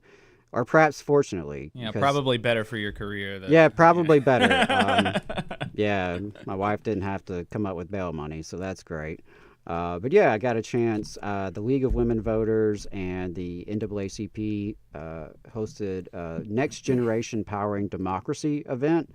And there were about 500 college students there, and even some high school and middle school students there, along with, just other folks of all ages who were in attendance. And got to hear from students from around the state, and that was really powerful. Got a chance to talk about organizing and the power of solidarity.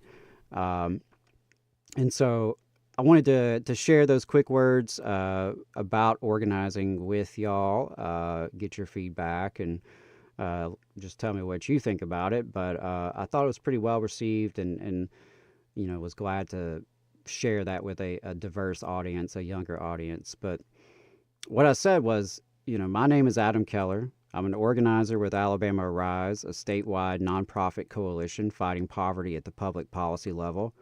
I'm also a labor union activist and proud member of IATSE, CWA, North Alabama Labor Council, and the Valley Labor Report. I'm a lifelong Southerner, a father, a husband, and a member of the working class. And I'm so proud of everyone who is engaged in the fight for a better Alabama. In the labor movement, we have an old mantra: educate, agitate, organize. That is our mission. That is our calling, to build people power. Organizing is about moving others to collective action. Organizing is about not just what you can do to make a difference, but who you can do it with and how many others you can get involved.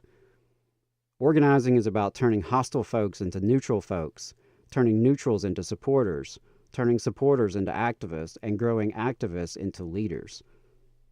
The name of the game is addition and multiplication, not subtraction and division. We have to organize everywhere. Yes, at the ballot box, but we can't stop there. We have to organize in our neighborhoods and our communities. We have to organize in our workplaces. We have to organize on our campuses and in our churches, online and off, wherever we can reach folks and grow solidarity. Despite Alabama's dark history, always there have been brave Alabamians who dared to defend our rights. And always young people have been at the forefront fighting for change, just as they are today leading resurgent labor unions and global calls for peace. As we face multiple layers of existential crisis bearing down upon us, we must all act now to win a future we can believe in. And the way we can make that happen, the way we can win this future and the many demands discussed today, is to build a mass movement of the everyday people, to unite the diverse working class majority, to build a movement rooted in love, justice, and solidarity that can fight back against the forces of bigotry, exploitation, and oppression. We must respond to organized greed with organized people. We must respond to organized hate with organized love. Change typically comes from the bottom up. Throughout the history of this country, every inch of progress was fought for from below. I truly believe a better world is possible, but only if we come together and fight for it. Solidarity forever, y'all. There you go. Pretty cool. Lots of folks across the state hearing a message like that. They don't get to hear messages like that very often. So glad to have Adam traversing the state, doing stuff like that. Yeah, absolutely. Appreciate it. So have we got Liz and Ellen in the Zoom?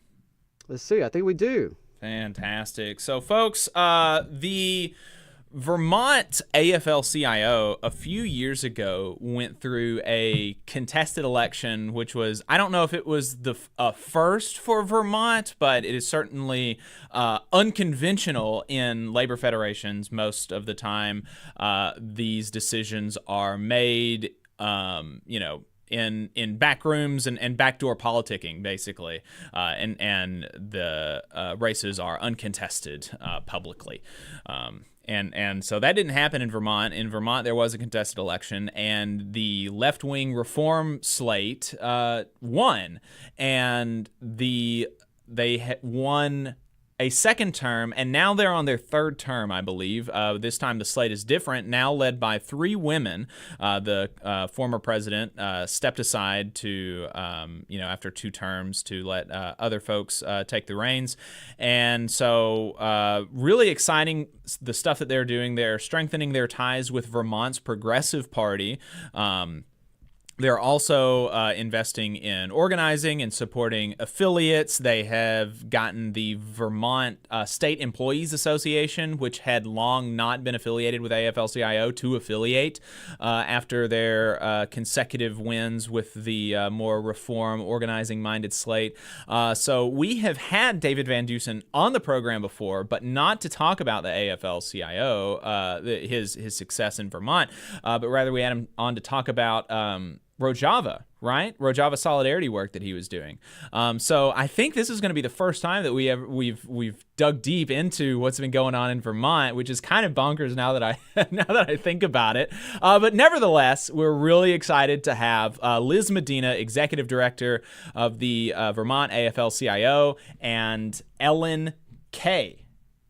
Is that? Yes, Vice Ellen President. Kay, Vice President, Executive Vice President for the Vermont AFL-CIO. Welcome to the program. Thank you. Thank you so much for having us, and huge fan of your show, so what an honor. Thank you. Well, it's an honor to have y'all, and I guess the first thing that I want to hear from y'all, and we'll start with Ellen. Can you talk to us about the history of y'all's kind of takeover of the Vermont AFL-CIO? Did I get it basically right? And talk to us about the reasoning that y'all felt like it was necessary to have a different approach to leading the state's labor federation. So I know you invited me to speak first, but I think it would be much more appropriate if Liz speaks first, because I'm a relative newcomer. This is my first term, and Liz has been around for a lot of this, so I think I would like to defer to Liz for this part. Perfect. Sure. Happy to do so. And full disclosure, I was part of the original United slate that ran in 2019. I was a rank and file union member at Goddard College with local UAW 2322. I had been involved in the Labor Council before 2019 and 2016.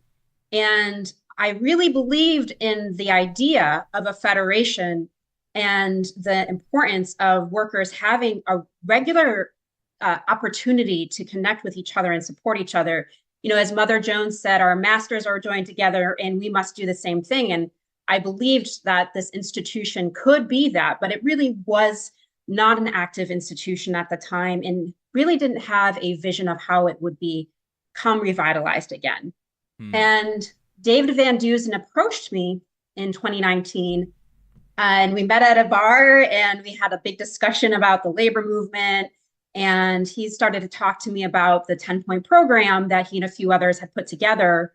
And it was exactly pretty much the vision I thought was necessary in the program that was needed in order to build a thriving labor movement and a thriving federation again.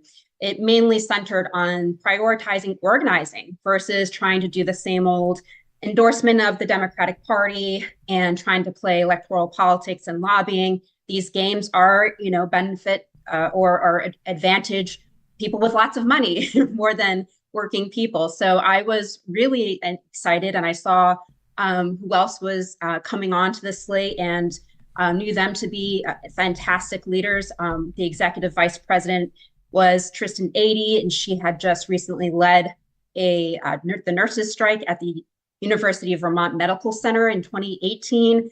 and, gave fiery speeches, great organizer. And so I was really excited about this. And in 2019, prior to other conventions of the State Labor Council, this one was contested. So instead of 20 people showing up to go through the motions, there was at least 100 plus people there, a lot of excitement, a lot of debate about what we should be doing in this moment to strengthen the working class and labor movement. And I think that a contested election is really healthy because it gives space for that kind of debate. And so that vision did carry the day in 2019, and it continued to do so because I think the program is showing some success, and people believe that this is the direction we need to go. I think the rank and file really want to be engaged, want to organize, are tired of the same old methods that aren't working anymore. What was the program? Yeah, what was the program that y'all won on in 2019? And you said that y'all have seen some success. Can you talk to us about that success? Yeah, so the program is, you can find it on our website, vt.aflcio.org, and it's called the 10-point program, and it includes a number of general policies that we follow, prioritizing organizing, like I said, but also not being afraid of strikes, being militant, building, a diverse working class solidarity. There's anti-fascist statements in there as well.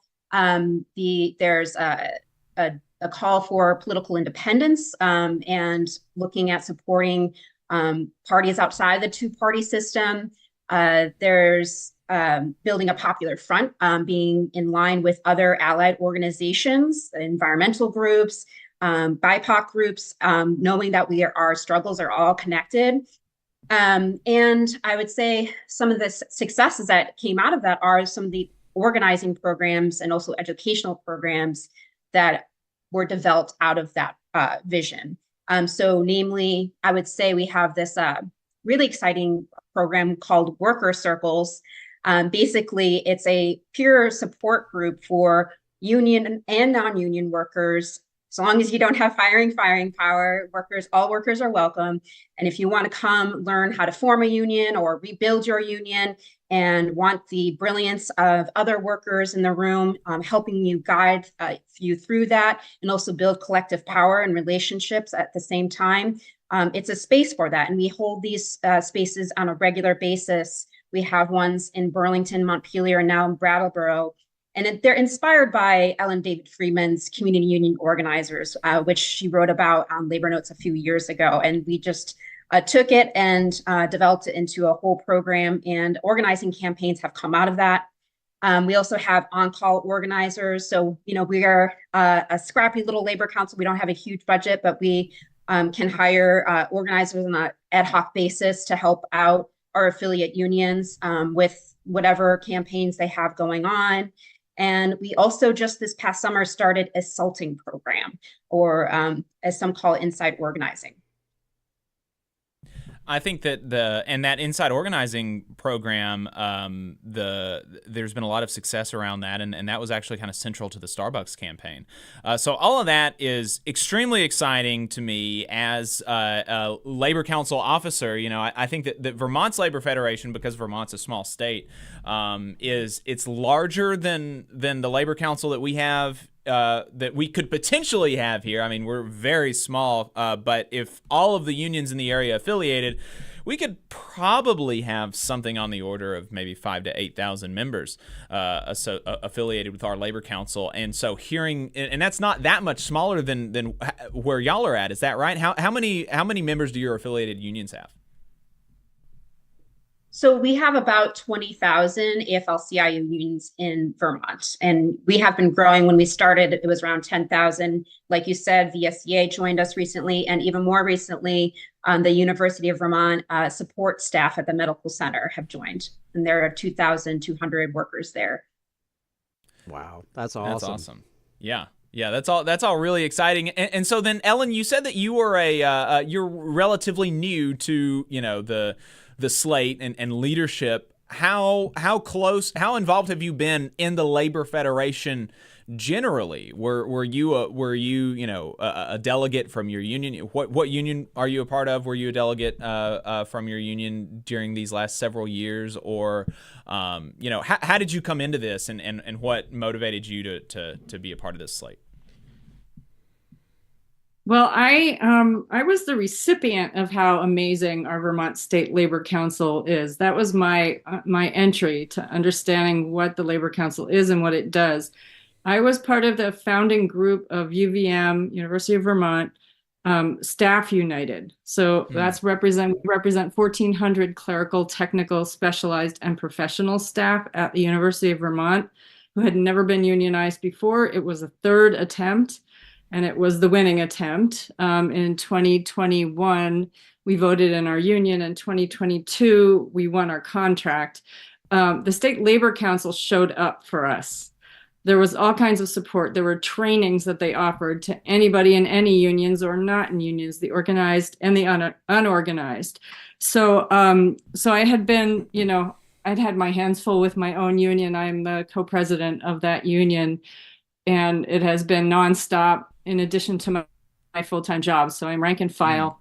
So I hadn't been very involved with the State Labor Council except to, be on the receiving end of amazing support that they do all over the state. So when I was asked to stand for office, I enthusiastically said yes, because I want to see that, the direction that Liz talked about, I want to see that continue. I don't want to see us slide back into sort of business as usual, endorsing candidates, hanging out in the State House, people in suits talking to other people in suits. So I want to help organize from the bottom up, which is the model that my union uses and aspires to use too. We never do it perfectly, but we definitely aspire to do it, and we're having some great success. So this is why I agreed to stand for office, not because I needed more work to do, because I don't. So, and the other amazing thing to me was that when the previous president decided to step aside, what is replacing that is a all 3 women leadership team.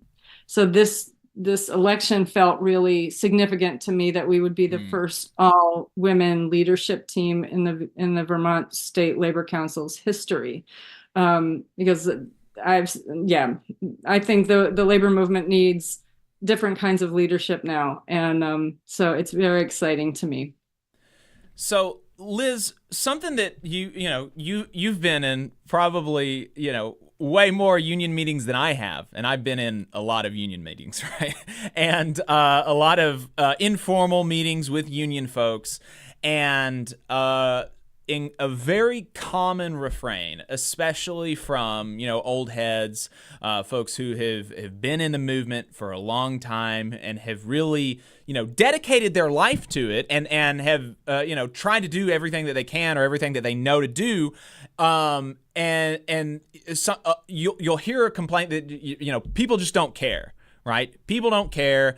People won't come to meetings. You can't motivate people. Young people, they don't want to do any. They just want all the benefits of the union handed to them, and they're not willing to fight for it.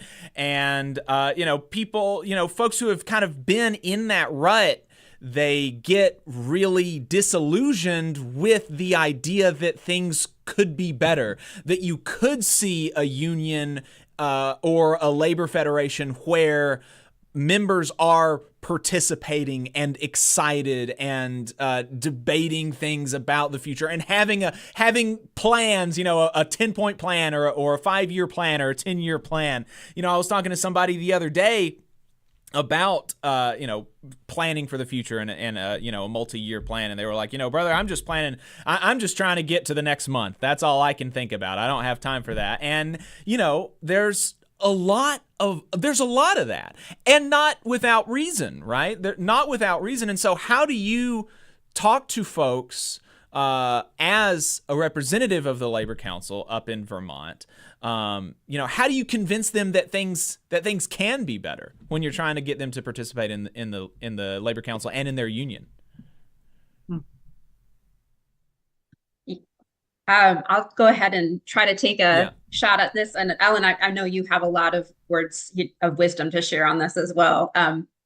But yeah, it's a huge challenge, and it takes a lot of work to get people to participate. I don't want to sugarcoat anything, but I think why a lot of folks disengage is because there isn't actually space for them to think and be creative and imaginative. You know, there a lot of union meetings. I've been to a fair number. No contest. I'm sure you've been to just as many, but you know, there's a number of them that can feel very dry and stilted, and all, you know, really overladen with parliamentary procedure. It feels very inaccessible to participate. There doesn't seem to be a lot of room for imagining or having a more open discussion. And I find that is probably, you know, personally in my own experience, I find that to be very frustrating to deal with, especially for those who want to think about the future and big picture, and young folks who, you know, are just getting started and have lots of questions, and also incredible vision and energy right now are leading this movement. And I think, you know, by having spaces where things are a little bit more open, it's a little bit easier to get folks to participate. And you know, that's the basic structure of a worker circle. We don't have an agenda. We don't have minutes to approve or reports or things like that. That's important in running certain organizations. I'm not trying to diminish them, but I think there needs to be spaces where we can just have open conversations about what is union democracy, what is a union, what does it mean to be, you know, work together as a working class. You know, how is society structured? Who makes decisions? What's going on in your workplace, and how can we come up with creative solutions to figure it out? How can we all work together as a united working class here in Vermont? And I think that having those spaces makes it all the more easy to participate, and also just having conversations with people and getting to know them and building relationships. A lot of people are, you know, folks that I've worked with, or, you know, and others who have worked with or friends with, and you just, you know, bring a couple more friends, and it just the chain keeps going on. And, you know, I think one of the most important things in those conversations too is like really shifting the notion of what it means to be in a union. So there's a really the kind of, as Ellen said, business union mentality of thinking about a union where the workers are kind of passive, they're dues paying members, and everything is controlled by maybe a few officers and staff. And that's not really what a union is. A union is the group of workers coming together to change the balance of power in the workplace. And I'm borrowing that definition from one of the workers, Dan, a grad worker at UVM, who's been coming to our worker circles and shared that beautiful definition with all of us. And so just really shifting that mindset to everyone thinking that they are really an active part of this and need to participate, and their contributions are valuable. Yeah, I'd like to jump in too. First, to talk about the idea that young people might not see themselves as getting involved. I heard a statistic recently that there's a poll out that 80% of young people support unions, right? They know what's what. They know the economy that's being handed to them. And with the exception of the children of the 1%, people see it. And an amazing example of that in my own union was that we had a struggle going on, and we decided to have a presence at the convocation of all of the freshmen, some big ritual that they do, the university, for freshmen. So there were 3,000 freshmen there.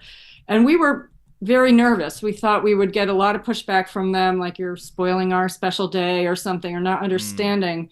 We didn't have to explain much of anything to them. They took one look at our signs and gave us thumbs up and gave us shouts of approval and said, go union, and said, yes, staff needs to be treated right. How can we help? How can we follow along? How can we be kept in the loop?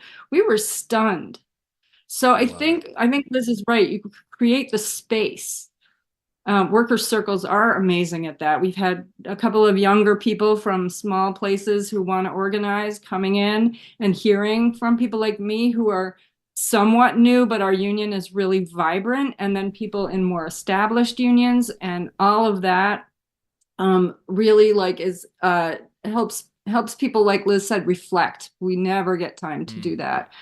The other thing I'll say is that engaging members, and Liz touched on this too. In my union, it's all about engaging our members. It's your union. It's our union. You know, I'm just there because somebody thought I should have a lot of responsibility in this union. I'm not special, and I took it on with my co-president, who is also amazing. But we see engagement, like our bargaining sessions are open to our members. We have big screens on the wall with 150 or 300 or 500 of our members watching, holding management accountable. Those people are also getting to see what it looks like for their representatives on the bargaining team, which is all of us, we don't use lawyers, standing up to the boss. And they get excited and they feel like they're part of something. And we're creating a place on our campus, figurative mostly, a place that the boss will never create for us. And it's community, it's relationships, right? And so out of that engagement comes the ability to mobilize people. And out of mobilizing means that we are doing something together, actually doing something together, which brings people together more than anything else. And then we win at the table even more. Even so, I think it's, you know, you can't have action without engagement. And you got to build it from the bottom up. And so, you know, back to our state labor council, this is what it is trying to foster in the state of Vermont, which I think is so very valuable. And we did have a contested election at the last election, with the folks contesting our slate really wanting to move back into a more traditional lobbying role for the AFL-CIO in Vermont, and we won. So that is a good sign. And we're trying to keep that agenda going at this point. Well, on the, you know, the question of lobbying and politics, you know, Liz, you mentioned that you're specifically there's mention in your plan or commitment to have less dependence on the two major parties. I know that y'all, I believe, recently passed a resolution to strengthen your ties with the Vermont Progressive Party. Can you talk to us about your political program and you know, the successes or your building for success that you've seen over the last few years? Yeah, so we think that the solution is organizing and engagement, as Alan said, to shifting things politically as well. And instead of just, you know, putting our endorsement next to everyone with a D, we try to actually look at who's really pushing and advocating for our issues and priorities. And we've tried to form campaigns that are more issue-based versus like putting a lot of energy into electoral work. So we mainly try to work on things that are going to increase the power of the working class. And so our main priority right now is getting our own version of what we are calling the Vermont Protect the Right to Organize Act. It would ban captive audience meetings, give farm and domestic workers the right to organize, and simplify union elections in the public sector through what are sometimes known as card check or majority sign-up elections.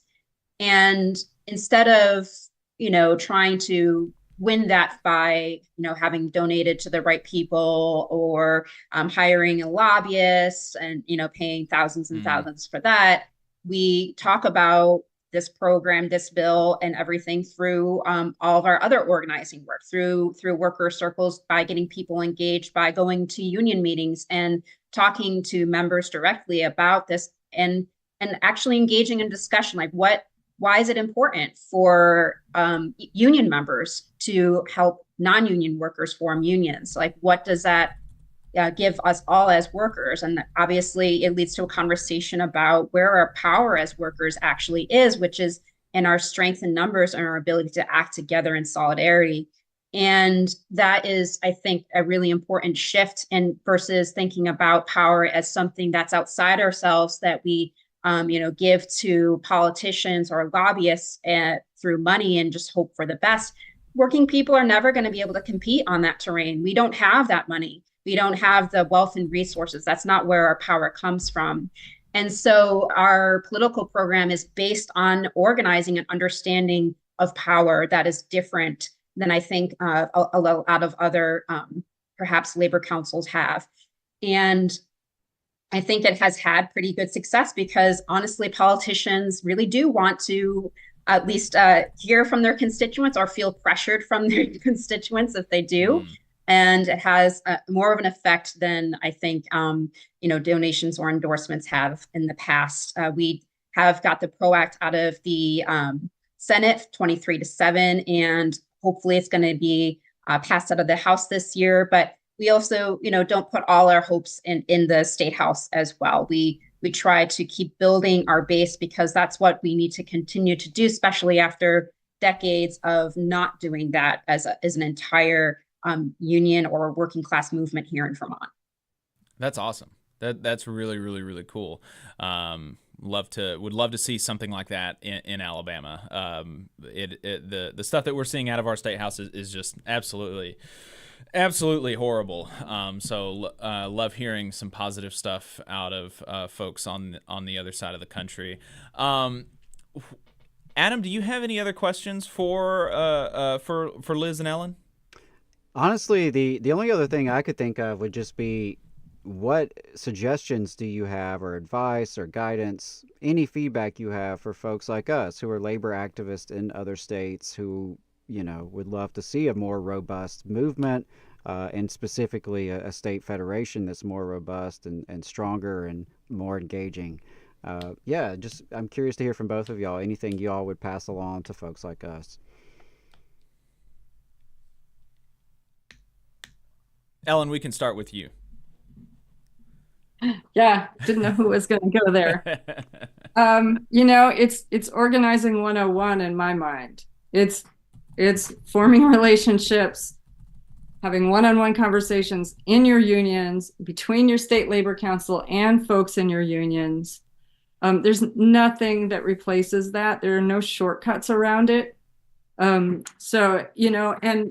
And if you're in a labor council, how can you support those locals? How can you show up for them on picket lines, through broadcasting what's going on with them in their struggles for contracts or whatever they're trying to do, or forming unions? Be there for those locals and engage people so they feel connected to your labor council. So that, there's so many people who don't understand what the AFL-CIO is. You say, and I'm an AFT, which is a very similar sounding set of initials. And there are people in my union still who, when you say AFL-CIO, think you're talking about the AFT or vice versa. So I think we have to help people understand what a council of unions is, what it can do, and how it can be there for the locals and the people trying to organize on the ground. All right. Liz, any thoughts? I think Ellen said it best. Just trying to build those networks and as much as possible, and building infrastructure to do so, whether that's getting some special texting platform, or, making sure you have lists and everyone's reaching out to each other, just like you would in an organizing campaign. Calling each other, checking in on each other, and not just for, when crises emerge, also just to help each other outside of the workplace. When we had flooding here in Vermont, we made sure we showed up in communities that were affected and provided mutual aid. And we were very grateful for the AFL-CIO giving us money through the Community Union Fund to do so. It's really important to show up in communities like that, because sometimes people don't see unions as caring about the working class more broadly. And that's, couldn't be further from the truth. And we need to make sure that we're connecting with all workers and building a real movement. And, having fun together too. That's something we definitely need to do more of here. But we try to put together some social events, and we're trying to put together some more and just to build those foundations and relationships.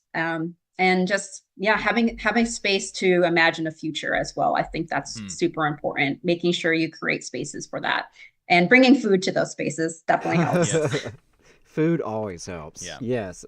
I really have learned a lot and have enjoyed talking to y'all and just hearing about your success. And I think, whether it's the work you're doing in Vermont or the work that we're seeing with UAW and its militant leadership, I think there's just so much potential. The more folks get involved in this labor movement to revitalize it and to build the movement that we need and deserve, because we've been getting our butts kicked for way too long, and we need to fight back. And I really am proud to see what y'all are doing. And Jacob and I will probably be calling on y'all quite a bit for suggestions and advice and ideas as we try to replicate some of that success here in North Alabama. Yep. Really appreciate y'all's time. Thanks for coming on. Thank you so much. We wish you luck. Luck in Alabama. Go ahead, Liz. What? Sorry. No, I was just saying your show is doing so much for the movement too. So I really appreciate you all doing this. All right. Liz Medina, Executive Director for the Vermont AFL-CIO. Ellen Kay, Executive Vice President. Appreciate y'all taking the time. Really enjoyed it. Learned a lot.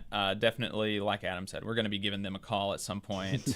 No doubt, as we work to build up the Labor Council here in North Alabama. We're making some strides. We've made some strides here in the last year or so. We're getting some things done.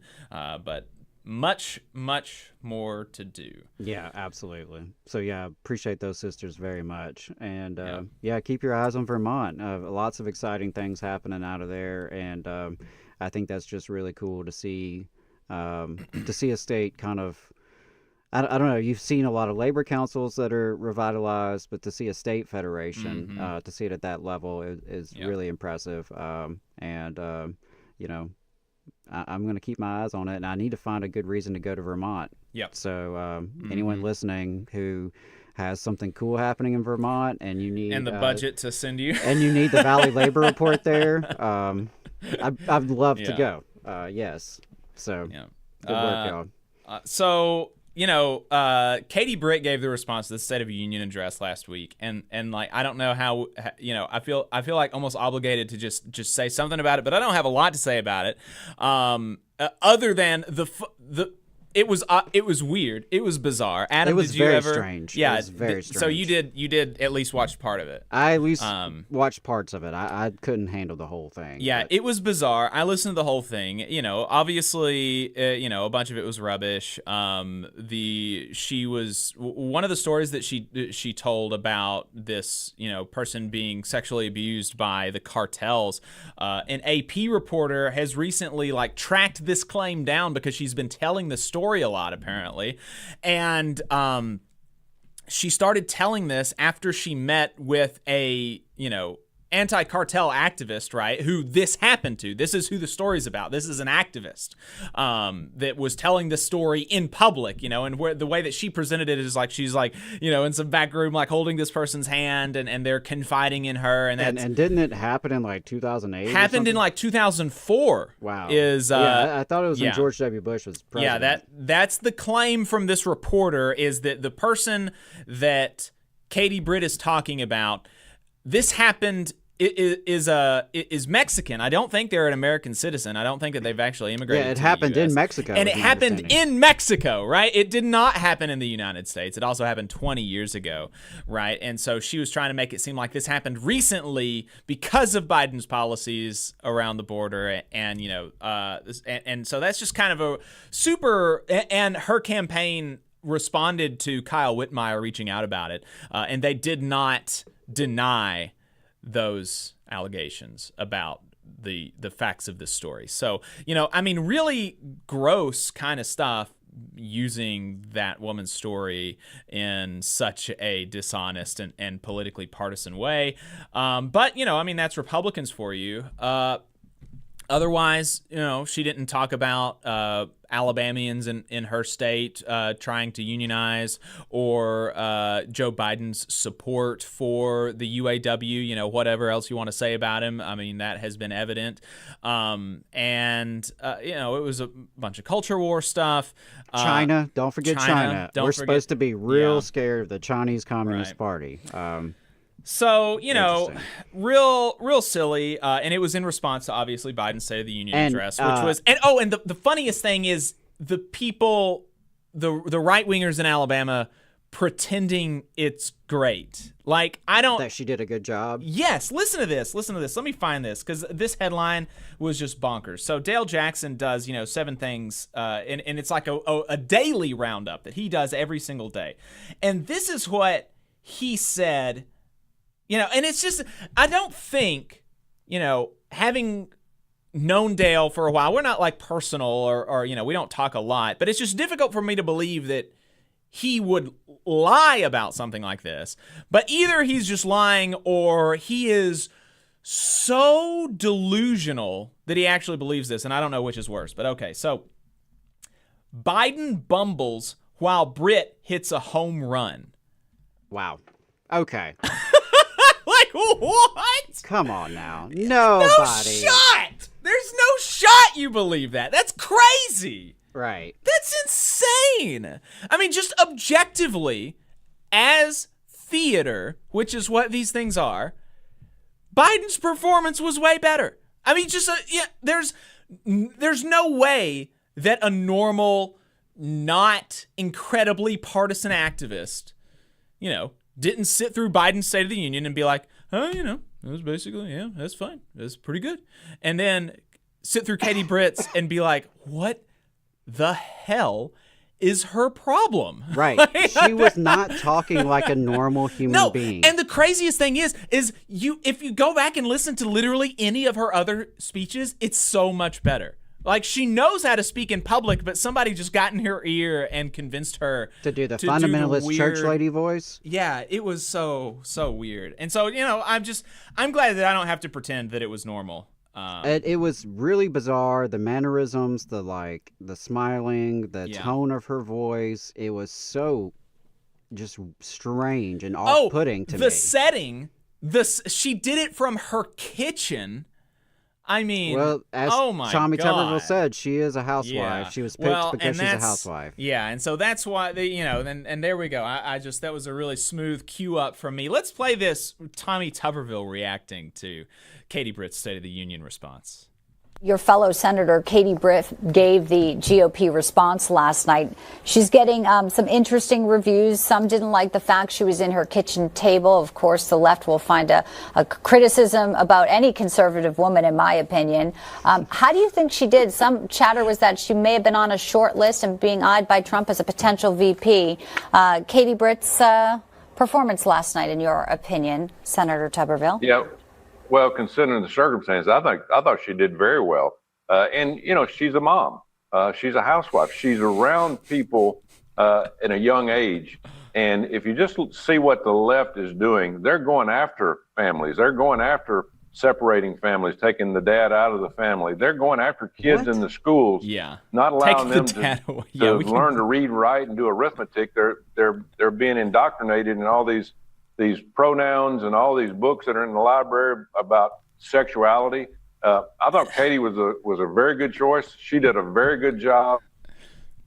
Yeah, so there you go. I mean, just another person just pretending that he believes that Katie Britt did a good job. Objectively, while also just saying nonsense. The left wants to take dads out of the. I mean, I don't even know what he's referring to there, because he doesn't either. The thing that in politics, when you're talking about taking dads out of families, a lot of times my mind goes to the war on drugs and locking up, or the war on immigrants, or the war, right? So it's like, that's your side of the aisle that's doing that. It's so weird, dude. It's so weird. And yeah, the left is he's like the comment section on Facebook, like, come to life as a senator. The stupidest senator, no doubt. And on the and IVF, that was even when Feinstein was still there, and and had not like completely 3 lucid. functioning brain cells. Yeah. Absolutely the stupidest senator. I mean, when somebody asked him about the IVF ruling, at first he was like, "Oh, I support it. Oh, we need more babies." It's like, what? He obviously didn't know, and he had to be briefed on IVF after that. But and I guess probably what happened is that nobody thought to brief him on what IVF is, because most normal people, especially people who are one of the 100 most powerful people in the world, know what IVF is.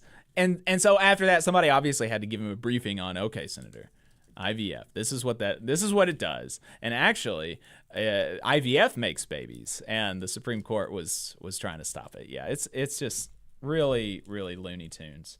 But I mean, there you go. So there we go. So obligatory response to my senator's response to the State of the Union. They're weird, these people. I mean, I don't know what else to say. So there we go. We're going to keep talking about Tommy Tuberville, though, because also last week, Dartmouth College basketball players won their union. They had a union election, and they won. The first NCAA team to win a union election. Incredibly exciting, historic, and totally needed, because these athletes are bringing in millions of dollars for their schools, and they are not being compensated adequately for it. People will say they're compensated by scholarships, but of course, the even if you count the sticker price of the scholarship, which is obviously not the cost to the school, right? What is the actual cost to the school to educate a single person? Virtually nothing, right, is the answer to that. But even if you look at the sticker price, it is so far below the value that they are creating for these universities. It is criminal, the amount of wealth that they're creating that is being taken from them and thrown into the pockets of, of head coaches and the universities and all of this. And so, they need to get their slice of the pie. And absolutely, unionization is the best way to do that, because unionization will literally give them a seat at the table and will help them work out the best formula for compensation possible and keeping the game competitive. And that's how the NFL works. That's how the NBA works. That's how the NHL works. That's how all professional sports work, is that the players have a union and they negotiate, and they also work to try to keep the sport competitive and make sure that, and actually probably what would happen if you had a nationwide college football players union is that they would make it more interesting to watch. Actually, if you had player input, you would probably have a more interesting and more competitive game, rather than, elite schools like Alabama and the like taking all of the recruits and making the game, it's the same people in the playoffs every year. So, yeah, I mean, I could go off about this as a college football fan, because you have seen, just as inequality has gotten worse in our economy and our society, it has, trickled into sports, and including college sports.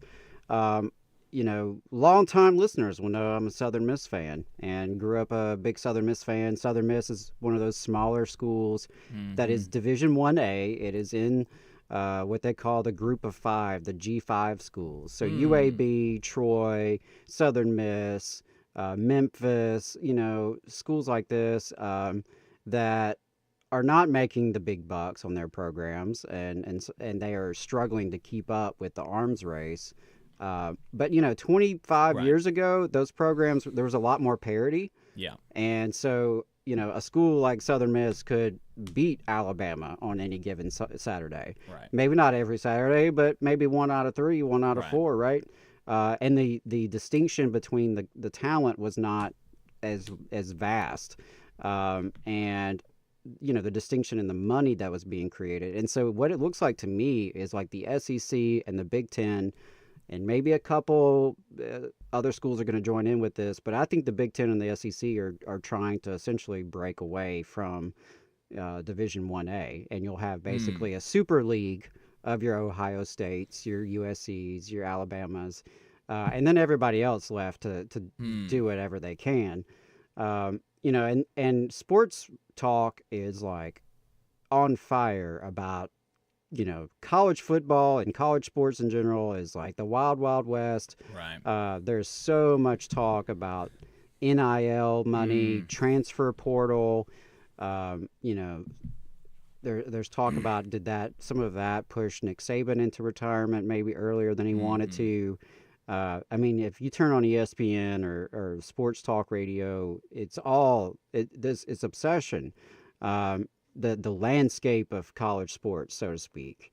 And one thing that's really missing from that is that even when folks talk about player compensation and stuff, they don't have the seat at the table. They don't have the seat at the table, right? And so I am glad that some players are now making some money, but that's not the same as negotiated agreement. That's not the same as like the equity that can be brought into the situation when you have collective bargaining happening. I think the player input, the voice at the table is really huge.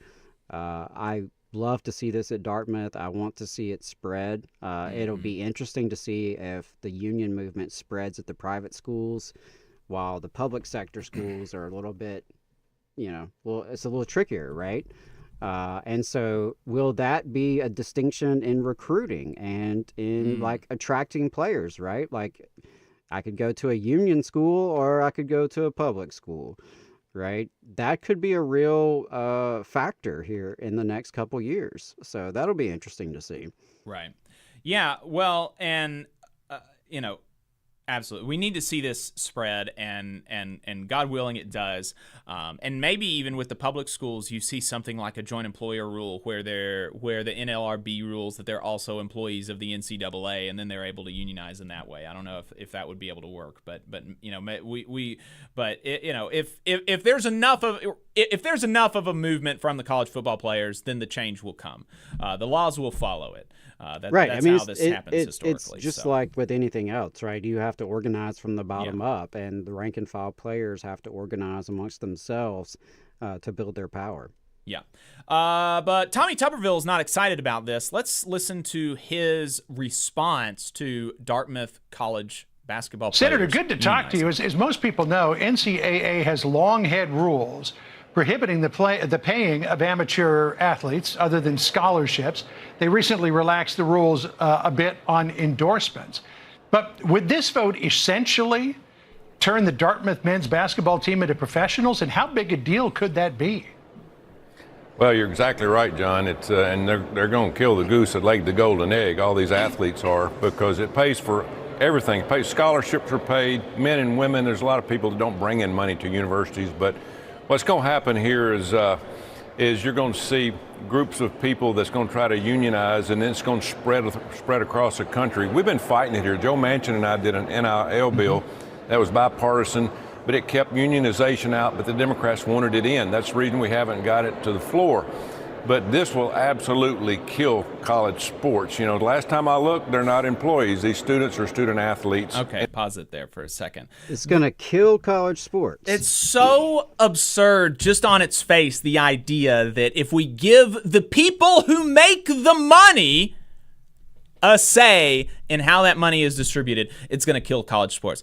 And it's the idea that unionization anywhere is going to be devastating for the industry and is going to necessarily make the industry go under. When, newsflash, workers have an interest in their jobs continuing to be, right? And that's just so obvious. It's just so frustrating, the either idiocy or lies being peddled by people like Tommy Tuberville because they don't want the people creating the wealth to be able to have a say in its distribution. That's the fundamental thing. He goes on to say, and we'll hear this, that he's not opposed to people receiving some amount of compensation, but ultimately, and he doesn't say this, but this is what he means, I don't want them to have a say over it. If they get compensation, I want it to be granted to them by their betters at our discretion. And that's the issue there. Okay. If you want the federal government involved and ruin something, you try to make them student athletes, employees. Federal government will get involved. Unions will get involved. And it will be a total disaster. Also, the idea that student athletes are not workers is so silly. There's a recent case that the NLRB is pursuing against the University of Southern California, I believe it is, where the NLRB in this federal court is laying out all of the restrictions that these football players have. And no doubt it's exactly the same and probably even worse at a university like Alabama or Auburn, where football is the thing there. And the idea that it's not a job is just so silly. It requires a full-time commitment, maybe even more. You're restricted on the activities that you can do outside of practices, outside of games, and you're creating value. I mean, that's a job. That's a job. And the only reason that you wouldn't want to say that is because it's detrimental to acknowledge the reality, detrimental to your bottom line. To people like Tommy Tuberville, who was a college football coach and who got $5 million from the taxpayers of Alabama to quit, and who still receives a pension from the public university system that is higher than the median salary of Alabamians. He gets more in his retirement than the majority of Alabamians make who work every single year. And this guy is talking about people killing the goose that laid the golden egg, people getting more than they deserve. Let's continue. So this was spearheaded by a couple of juniors, Kate Haskins and Romeo Murthel. Here's what they said about the effort. They said, "Today is a big day for our team. We stuck together all season and won this election. It is self-evident that we as students can also be both campus workers and union members. Dartmouth seems to be stuck in the past. It's time for the age of amateurism to end." They say this idea of student athletes being unpaid is this thing of the past. Well, they are getting paid, and I'm not against student athletes making some money, because it's a full-time job being an athlete and a full-time job being in academics. But there's a way forward where they can do both without unionizing. You can't. Oh, so they're employees except when we have to bring unions into the situation. Right. Can't get government and unions involved. Unions have ruined our education system across the country. I was in a union when I first got into coaching in high school. Man, is it gone downhill, John. We can't allow this to happen. Coaches are going to get out of the business. Coaches are right now have a little bit of control of the football team or the basketball team or gymnastics. The problem is unions get involved. They will go on strike right before a championship game. They will hold hostage. Pause that. This guy talking about coaches have control now. I mean, that's real, that's saying the quiet part out loud there, right? Is that he wants the people in the management positions to have control over the majority black athletes that don't get compensated without them being able to have any say over what happens. And what he mentioned there about them going on strike before a national championship game, that's called leverage, buddy. That's called leverage. The national championship game makes a bunch of money because of them. So, yeah, and they should have the right to withhold their labor, because this is the United States of America, and you should have the freedom to do that if you want and if you feel like it's necessary to get the things that you deserve. Also, because he doesn't really understand how unions and contracts work. Right. The only way that happens is if you have the national championship contender whose contract expires right before the championship, or, something like to that effect. You have an unfair labor practice strike, perhaps. I mean, players aren't just going to do this willy-nilly, like in the middle of a contract, right? Yeah, and there's no strike clauses typically in most contracts anyway. Yeah, right. You know how audience, how Adam knows that? about this, that it's unlikely actually that student athletes are going to go on strike before a national championship game? Because we have professional sports. And when was the last time that such a thing happened? The MLB, I believe, went on strike, or they were actually locked out. They were locked out by the owners. By the owners. That was the last time that such a thing happened, and that's the only time that such a thing has happened in what? The last decade? The last 2 decades? That these things are incredibly rare. And the idea that this is going to be a pressing issue for college sports is just absurd. The people that are paying the bills. So here's one of the things that I'm wondering. When you look at Dartmouth, its basketball program is fairly small. It's in the Ivy League. It's Division I. Yeah. But it brings in $1.3 million a year in revenue. So if they're going to get paid, it's from a very small pot. But when you look at some of these other major basketball dynasties, Duke, revenue in 2020 was $33 million. UConn, $24 million. UNC, $31 million.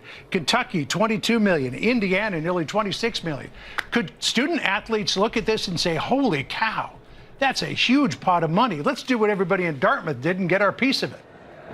Well, the problem you have there, too, is a lot of that money, and most of the money goes to scholarship programs. It goes to facilities for men and women.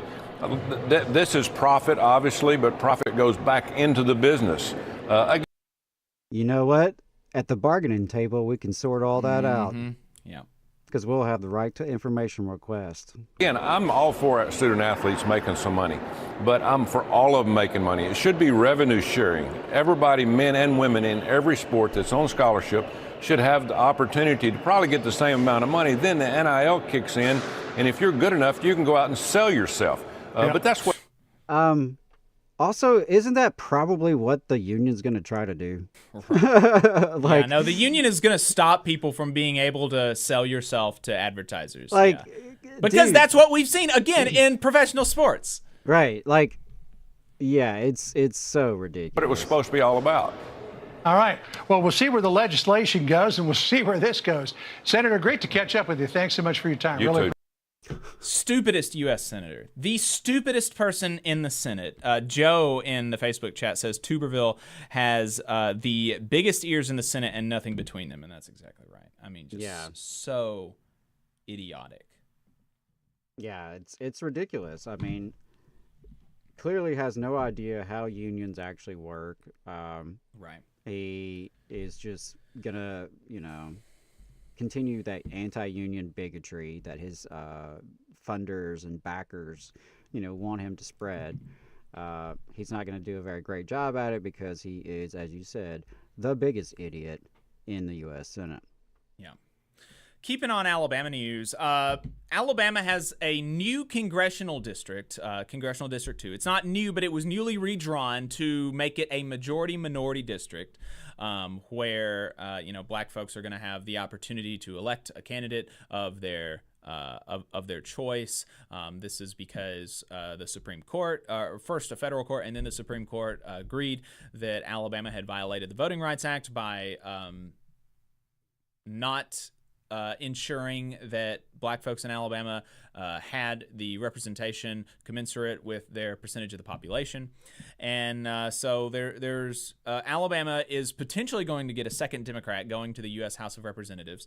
And I say potentially because it's not a sure thing. And the primary showed us that the Democrats only had 161 more votes in their Democratic primary than the Republican primary. So it is by no means a sure thing, even though Biden won this. Biden would have won this district by like 12 points back in 2020.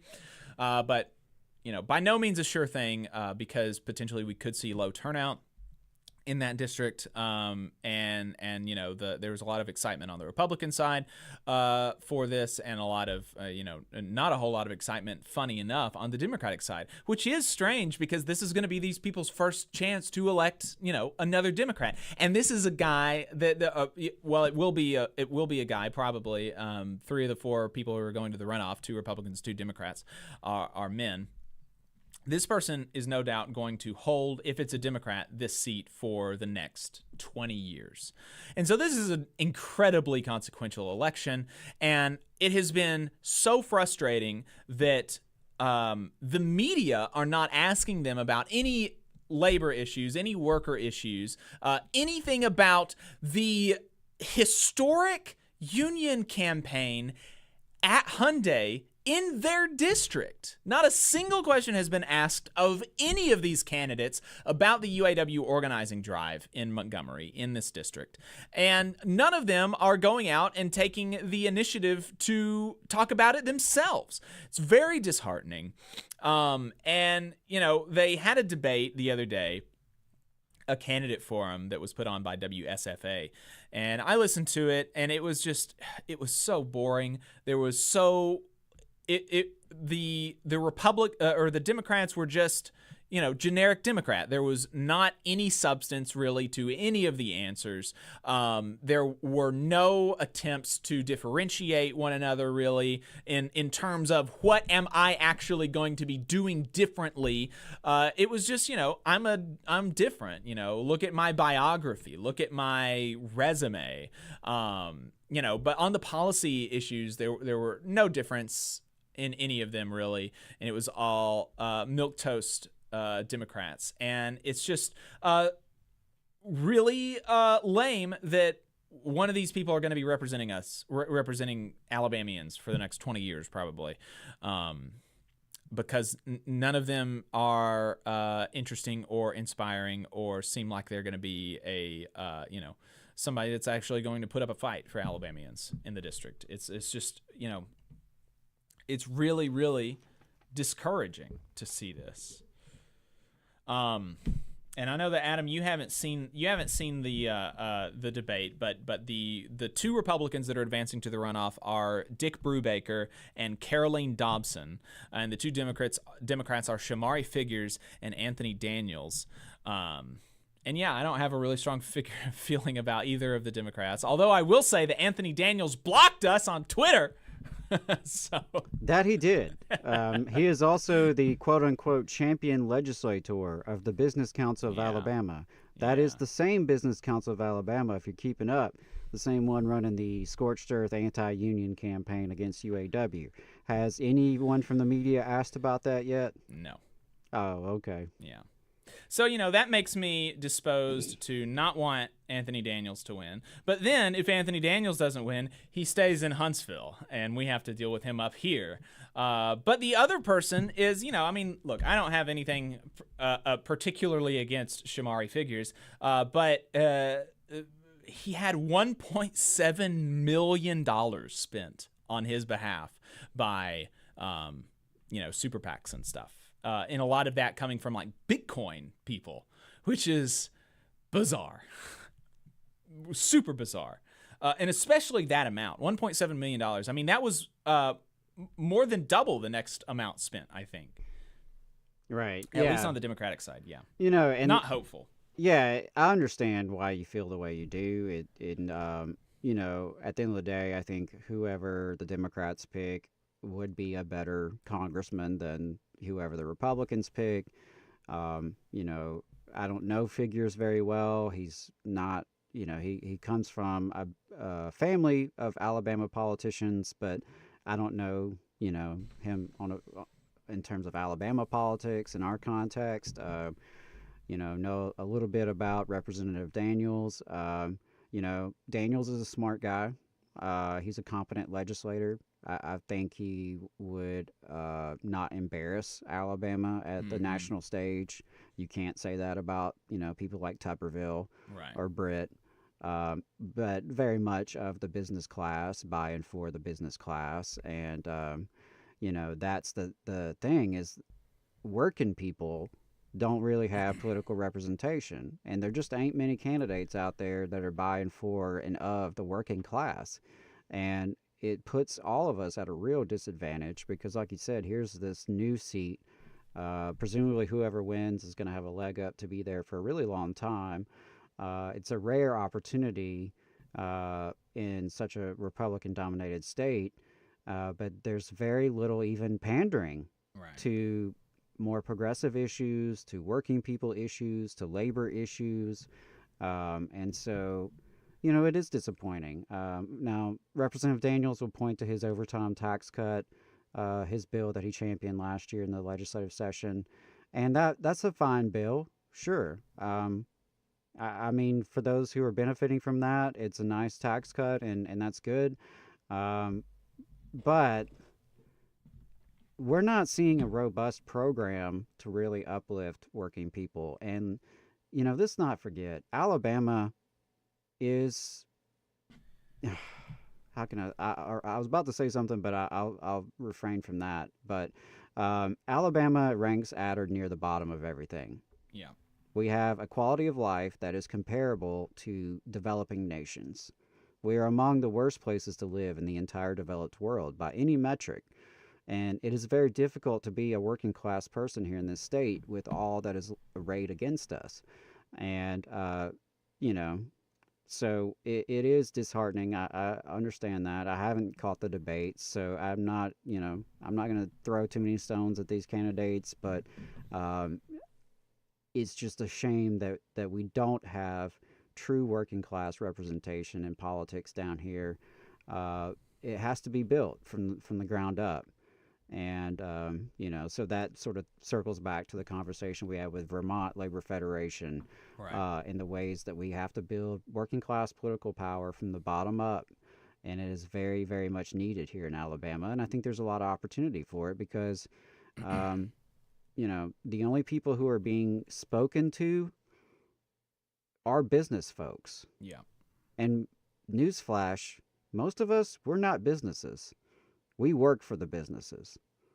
All right. So when you go out and you brag about, how business friendly you are and how you're a business owner yourself, and that's not helping you appeal to me. Right. And I don't think it appeals to a lot of people. Why do we want to elect people who are like our bosses? Right. And unfortunately, you see that in both parties. And that's not to diminish the differences that you see between the parties, because they're, like I said, I would prefer, whether it's Figures or Daniels, I think they would make a better congressman, all things considered. Mm-hmm. But yeah, I understand your frustration, and I think either one of those in DC would not be much of a rabble rouser or boat rocker. I think it would be kind of another Terry Sewell situation, someone who's going to be kind of a loyal party line moderate, and I just think there's a lot of opportunity to build more progressive power here. Moving out of the state of Alabama for our last couple of segments. In Oklahoma, there was this beating recently, and ultimately the death of a non-binary student, Nex Benedict. And there's been some controversy about whether or not this person's death was actually a result of the beating. I haven't followed it very closely, so I'm not going to say one way or another on that. But it was brought up to some Oklahoma legislators, and this was the response from a Christian Republican legislator. Let's listen to that. My heart goes out to that scenario if that is the case, but we represent a constituency. We're a Republican state, supermajority in the House and Senate. I represent a constituency that doesn't want that filth in Oklahoma. We are a religious state. We are going to fight to keep that filth out of the state of Oklahoma because we're a Christian state. We're a moral. My heart goes out to that scenario if that is the case. But we represent. Yeah, that is. Wow. That's disgusting. And then the reaction of the crowd was also really disgusting. I mean, I've talked about this a few times, but the rhetoric on the right really does seem to me to be getting more, theocratic and fascist and violent than it has in my lifetime. And maybe I wasn't tracking it super closely, but all this, talking about filth, and we don't want this in our state. The way that they talk about immigrants now, it's just really jarring and scary. That people are talking about, and this was a situation where we're talking about a young person that died, right? And he's talking about, we don't want this filth in our state. I mean, really kind of shocking stuff. And to proclaim Christianity. Right. And that's the reason that I'm saying this. Go back and look at the words in red. Yeah. And so normal people see this. Normal people see this. Even Republicans, because there are normal Republicans who, they're business friendly. They want lower taxes, and whatever. But they're not out there on all this, Christian theocratic, dictatorship kind of stuff. They're not on that. And this was the Republican labor commissioner for Oklahoma attacked this legislator. I thought in a pretty eloquent way, for a Republican. She talks about some stuff that centers, I think, the wrong thing, but seems like her heart's in the right place, at least on this issue. Let's listen to the Oklahoma Labor Commissioner react to this. Anyone see Senator Wood's comments? Disgusting. When someone asked him about the death of Next Benedict, he said, "We don't want any of that filth in our state." He was referencing the LGBT community. My daughter Katie is 33. She is the light of my life. She has 2 masters and is the kindest human I know. She and her wife live in Massachusetts because they don't feel welcome here. Don't tell me those bills don't matter. Don't tell me CEOs don't see the huge amount of slanderous and horrifying bills going through our legislature and say, they were on my short list, I'm taking them off. It matters. Wow. And she's saying this to a Chamber of Commerce, to a council of bosses. These are the people that are writing the checks to these freaks in state houses across the country that are pushing bills like this. The Chamber of Commerces are the ones that are funding these candidates. And so, a good message certainly to that crowd. And, she's right on both counts, that no doubt there are CEOs that look at red states and say, because of the social climate, I'm not going to be able to attract talent, or I don't want my brand associated with, Christofascism. And that's a reasonable thing. And then also on the flip side, people like her daughter, who are presumably her daughter's a worker, I don't know. But, workers are going to flee these states. People who could otherwise be good, tax-paying, contributing members of our society, but are pushed out because of narrow-minded bigotry and made to feel unwelcome by their fellow citizens and by the political leaders in their state, being basically all but kicked out. Right. And so, true on both counts, and powerful for her to be saying this as a Republican in front of that crowd in that state. And, I appreciate that. I really, really do, because that's not, I don't think that's an easy thing, because it would be an easy thing to just condemn those comments, but then to go the step further and say, these bills targeting the LGBT folks, those are bad also. She did go the step further, and I think that's commendable and laudable for a person in her position. Right. And as an Alabamian, as a union member who is, on the opposite side of almost every issue from a Republican labor commissioner or a person who would be speaking to a Chamber of Commerce, I really appreciate that.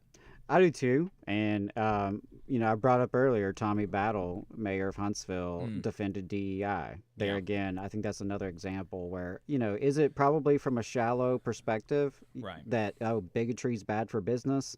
Yeah, it probably is. It's about protecting an image. But at least he had the guts to say something. At least she had the guts to say something. And that's, there are those, like I said earlier, with the legislature in Alabama, you have the real dyed-in-the-wool reactionaries who are total Neanderthals and actually believe this garbage. But then you have the cynical ones down there who are not idiots. Mm-hmm. They're not all as stupid as Tommy Tuberville. Some of these folks actually know how much of this is nonsense. They know the damage they're doing to people's lives with this. And they do it for money, they do it for fame and for political clout and for power. And I think those folks may even be worse than the true believers. Yeah. I've got one more clip that I want to play, so let's play this. We won't spend very long on it, but this is another episode in the child labor saga in the United States today. More and more children are working, and more employers are violating the law in employing children because it's not illegal for minors to work. That you just have certain restrictions, and more employers are violating these restrictions and abusing children and exploiting children.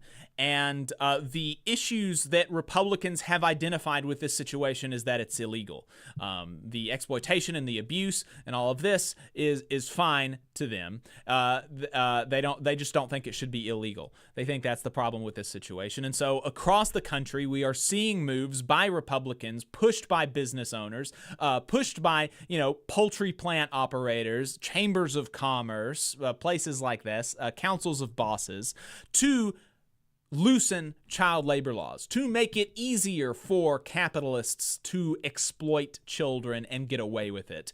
And we saw another episode of this, another bill in Indiana to do just that. Last legislative session, we saw a bill in Indiana from an Indiana Republican to allow 14-year-olds to go into the coal mines again.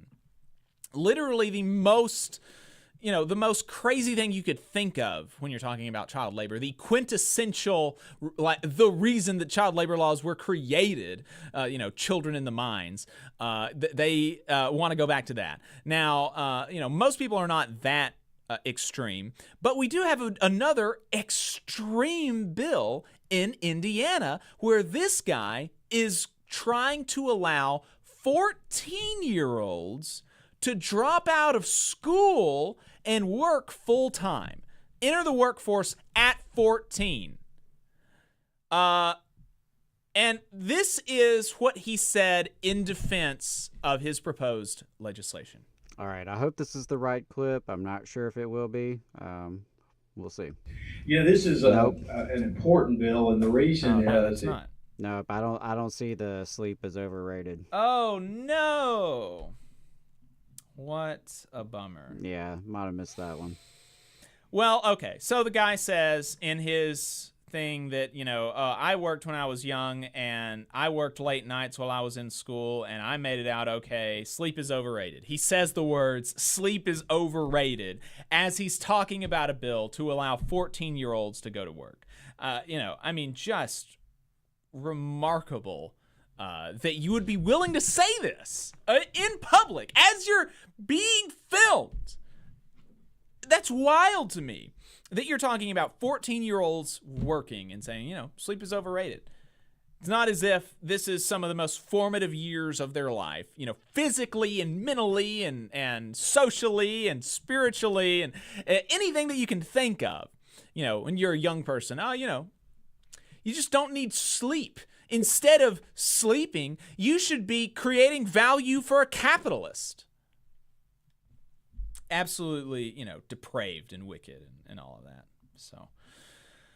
So yeah, there you go.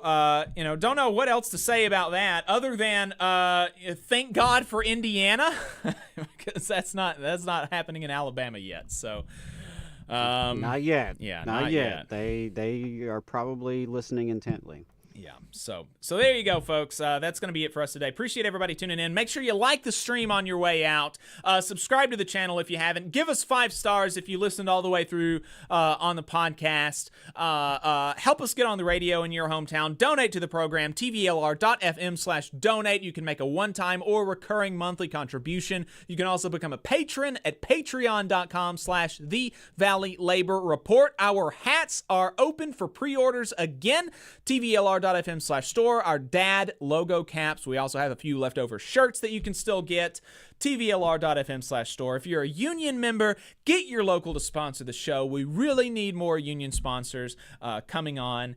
And yeah, there you go. Yeah, real quick, wanted to remind folks to check out labornotes.org/events. Labor Notes Conference is coming up in April, but they also have online trainings. It's closed now. They've hit their capacity. Wow. Yeah. Well, you snooze, you lose. That's right. I will be working with the Economic Policy Institute and hosting a Unions 101 webinar on March 26th at 6 p.m. So that will be open. It's going to be geared towards Alabama folks, but open to anyone who's interested in learning more about unions, whether you're a union curious worker or maybe you are a union member and just want to learn more. Definitely put that on your calendar. The AFL-CIO is holding its Organizing Institute in Birmingham, April 17th, around about that day. Talk to your union to get you sponsored to go there. If you, especially, we want to see some Alabama folks show up. Yeah. Alabama Rise is hosting its annual legislative day on April 2nd, so that's a good opportunity to go to the State House and lobby on behalf of working people. And the very next day, April 3rd, is the Alabama AFL-CIO Roadkill Barbecue, where the politicians come to us. And so, yeah, April 2nd and 3rd, might want to go down to Montgomery, talk to these politicians. And just a reminder that this upcoming week here, March 11th through the 15th, the legislators in Alabama will be in your district. So hit them up with phone calls, emails, requests to meet. It's a good time to talk to them. And that's all I got, y'all. See you next week.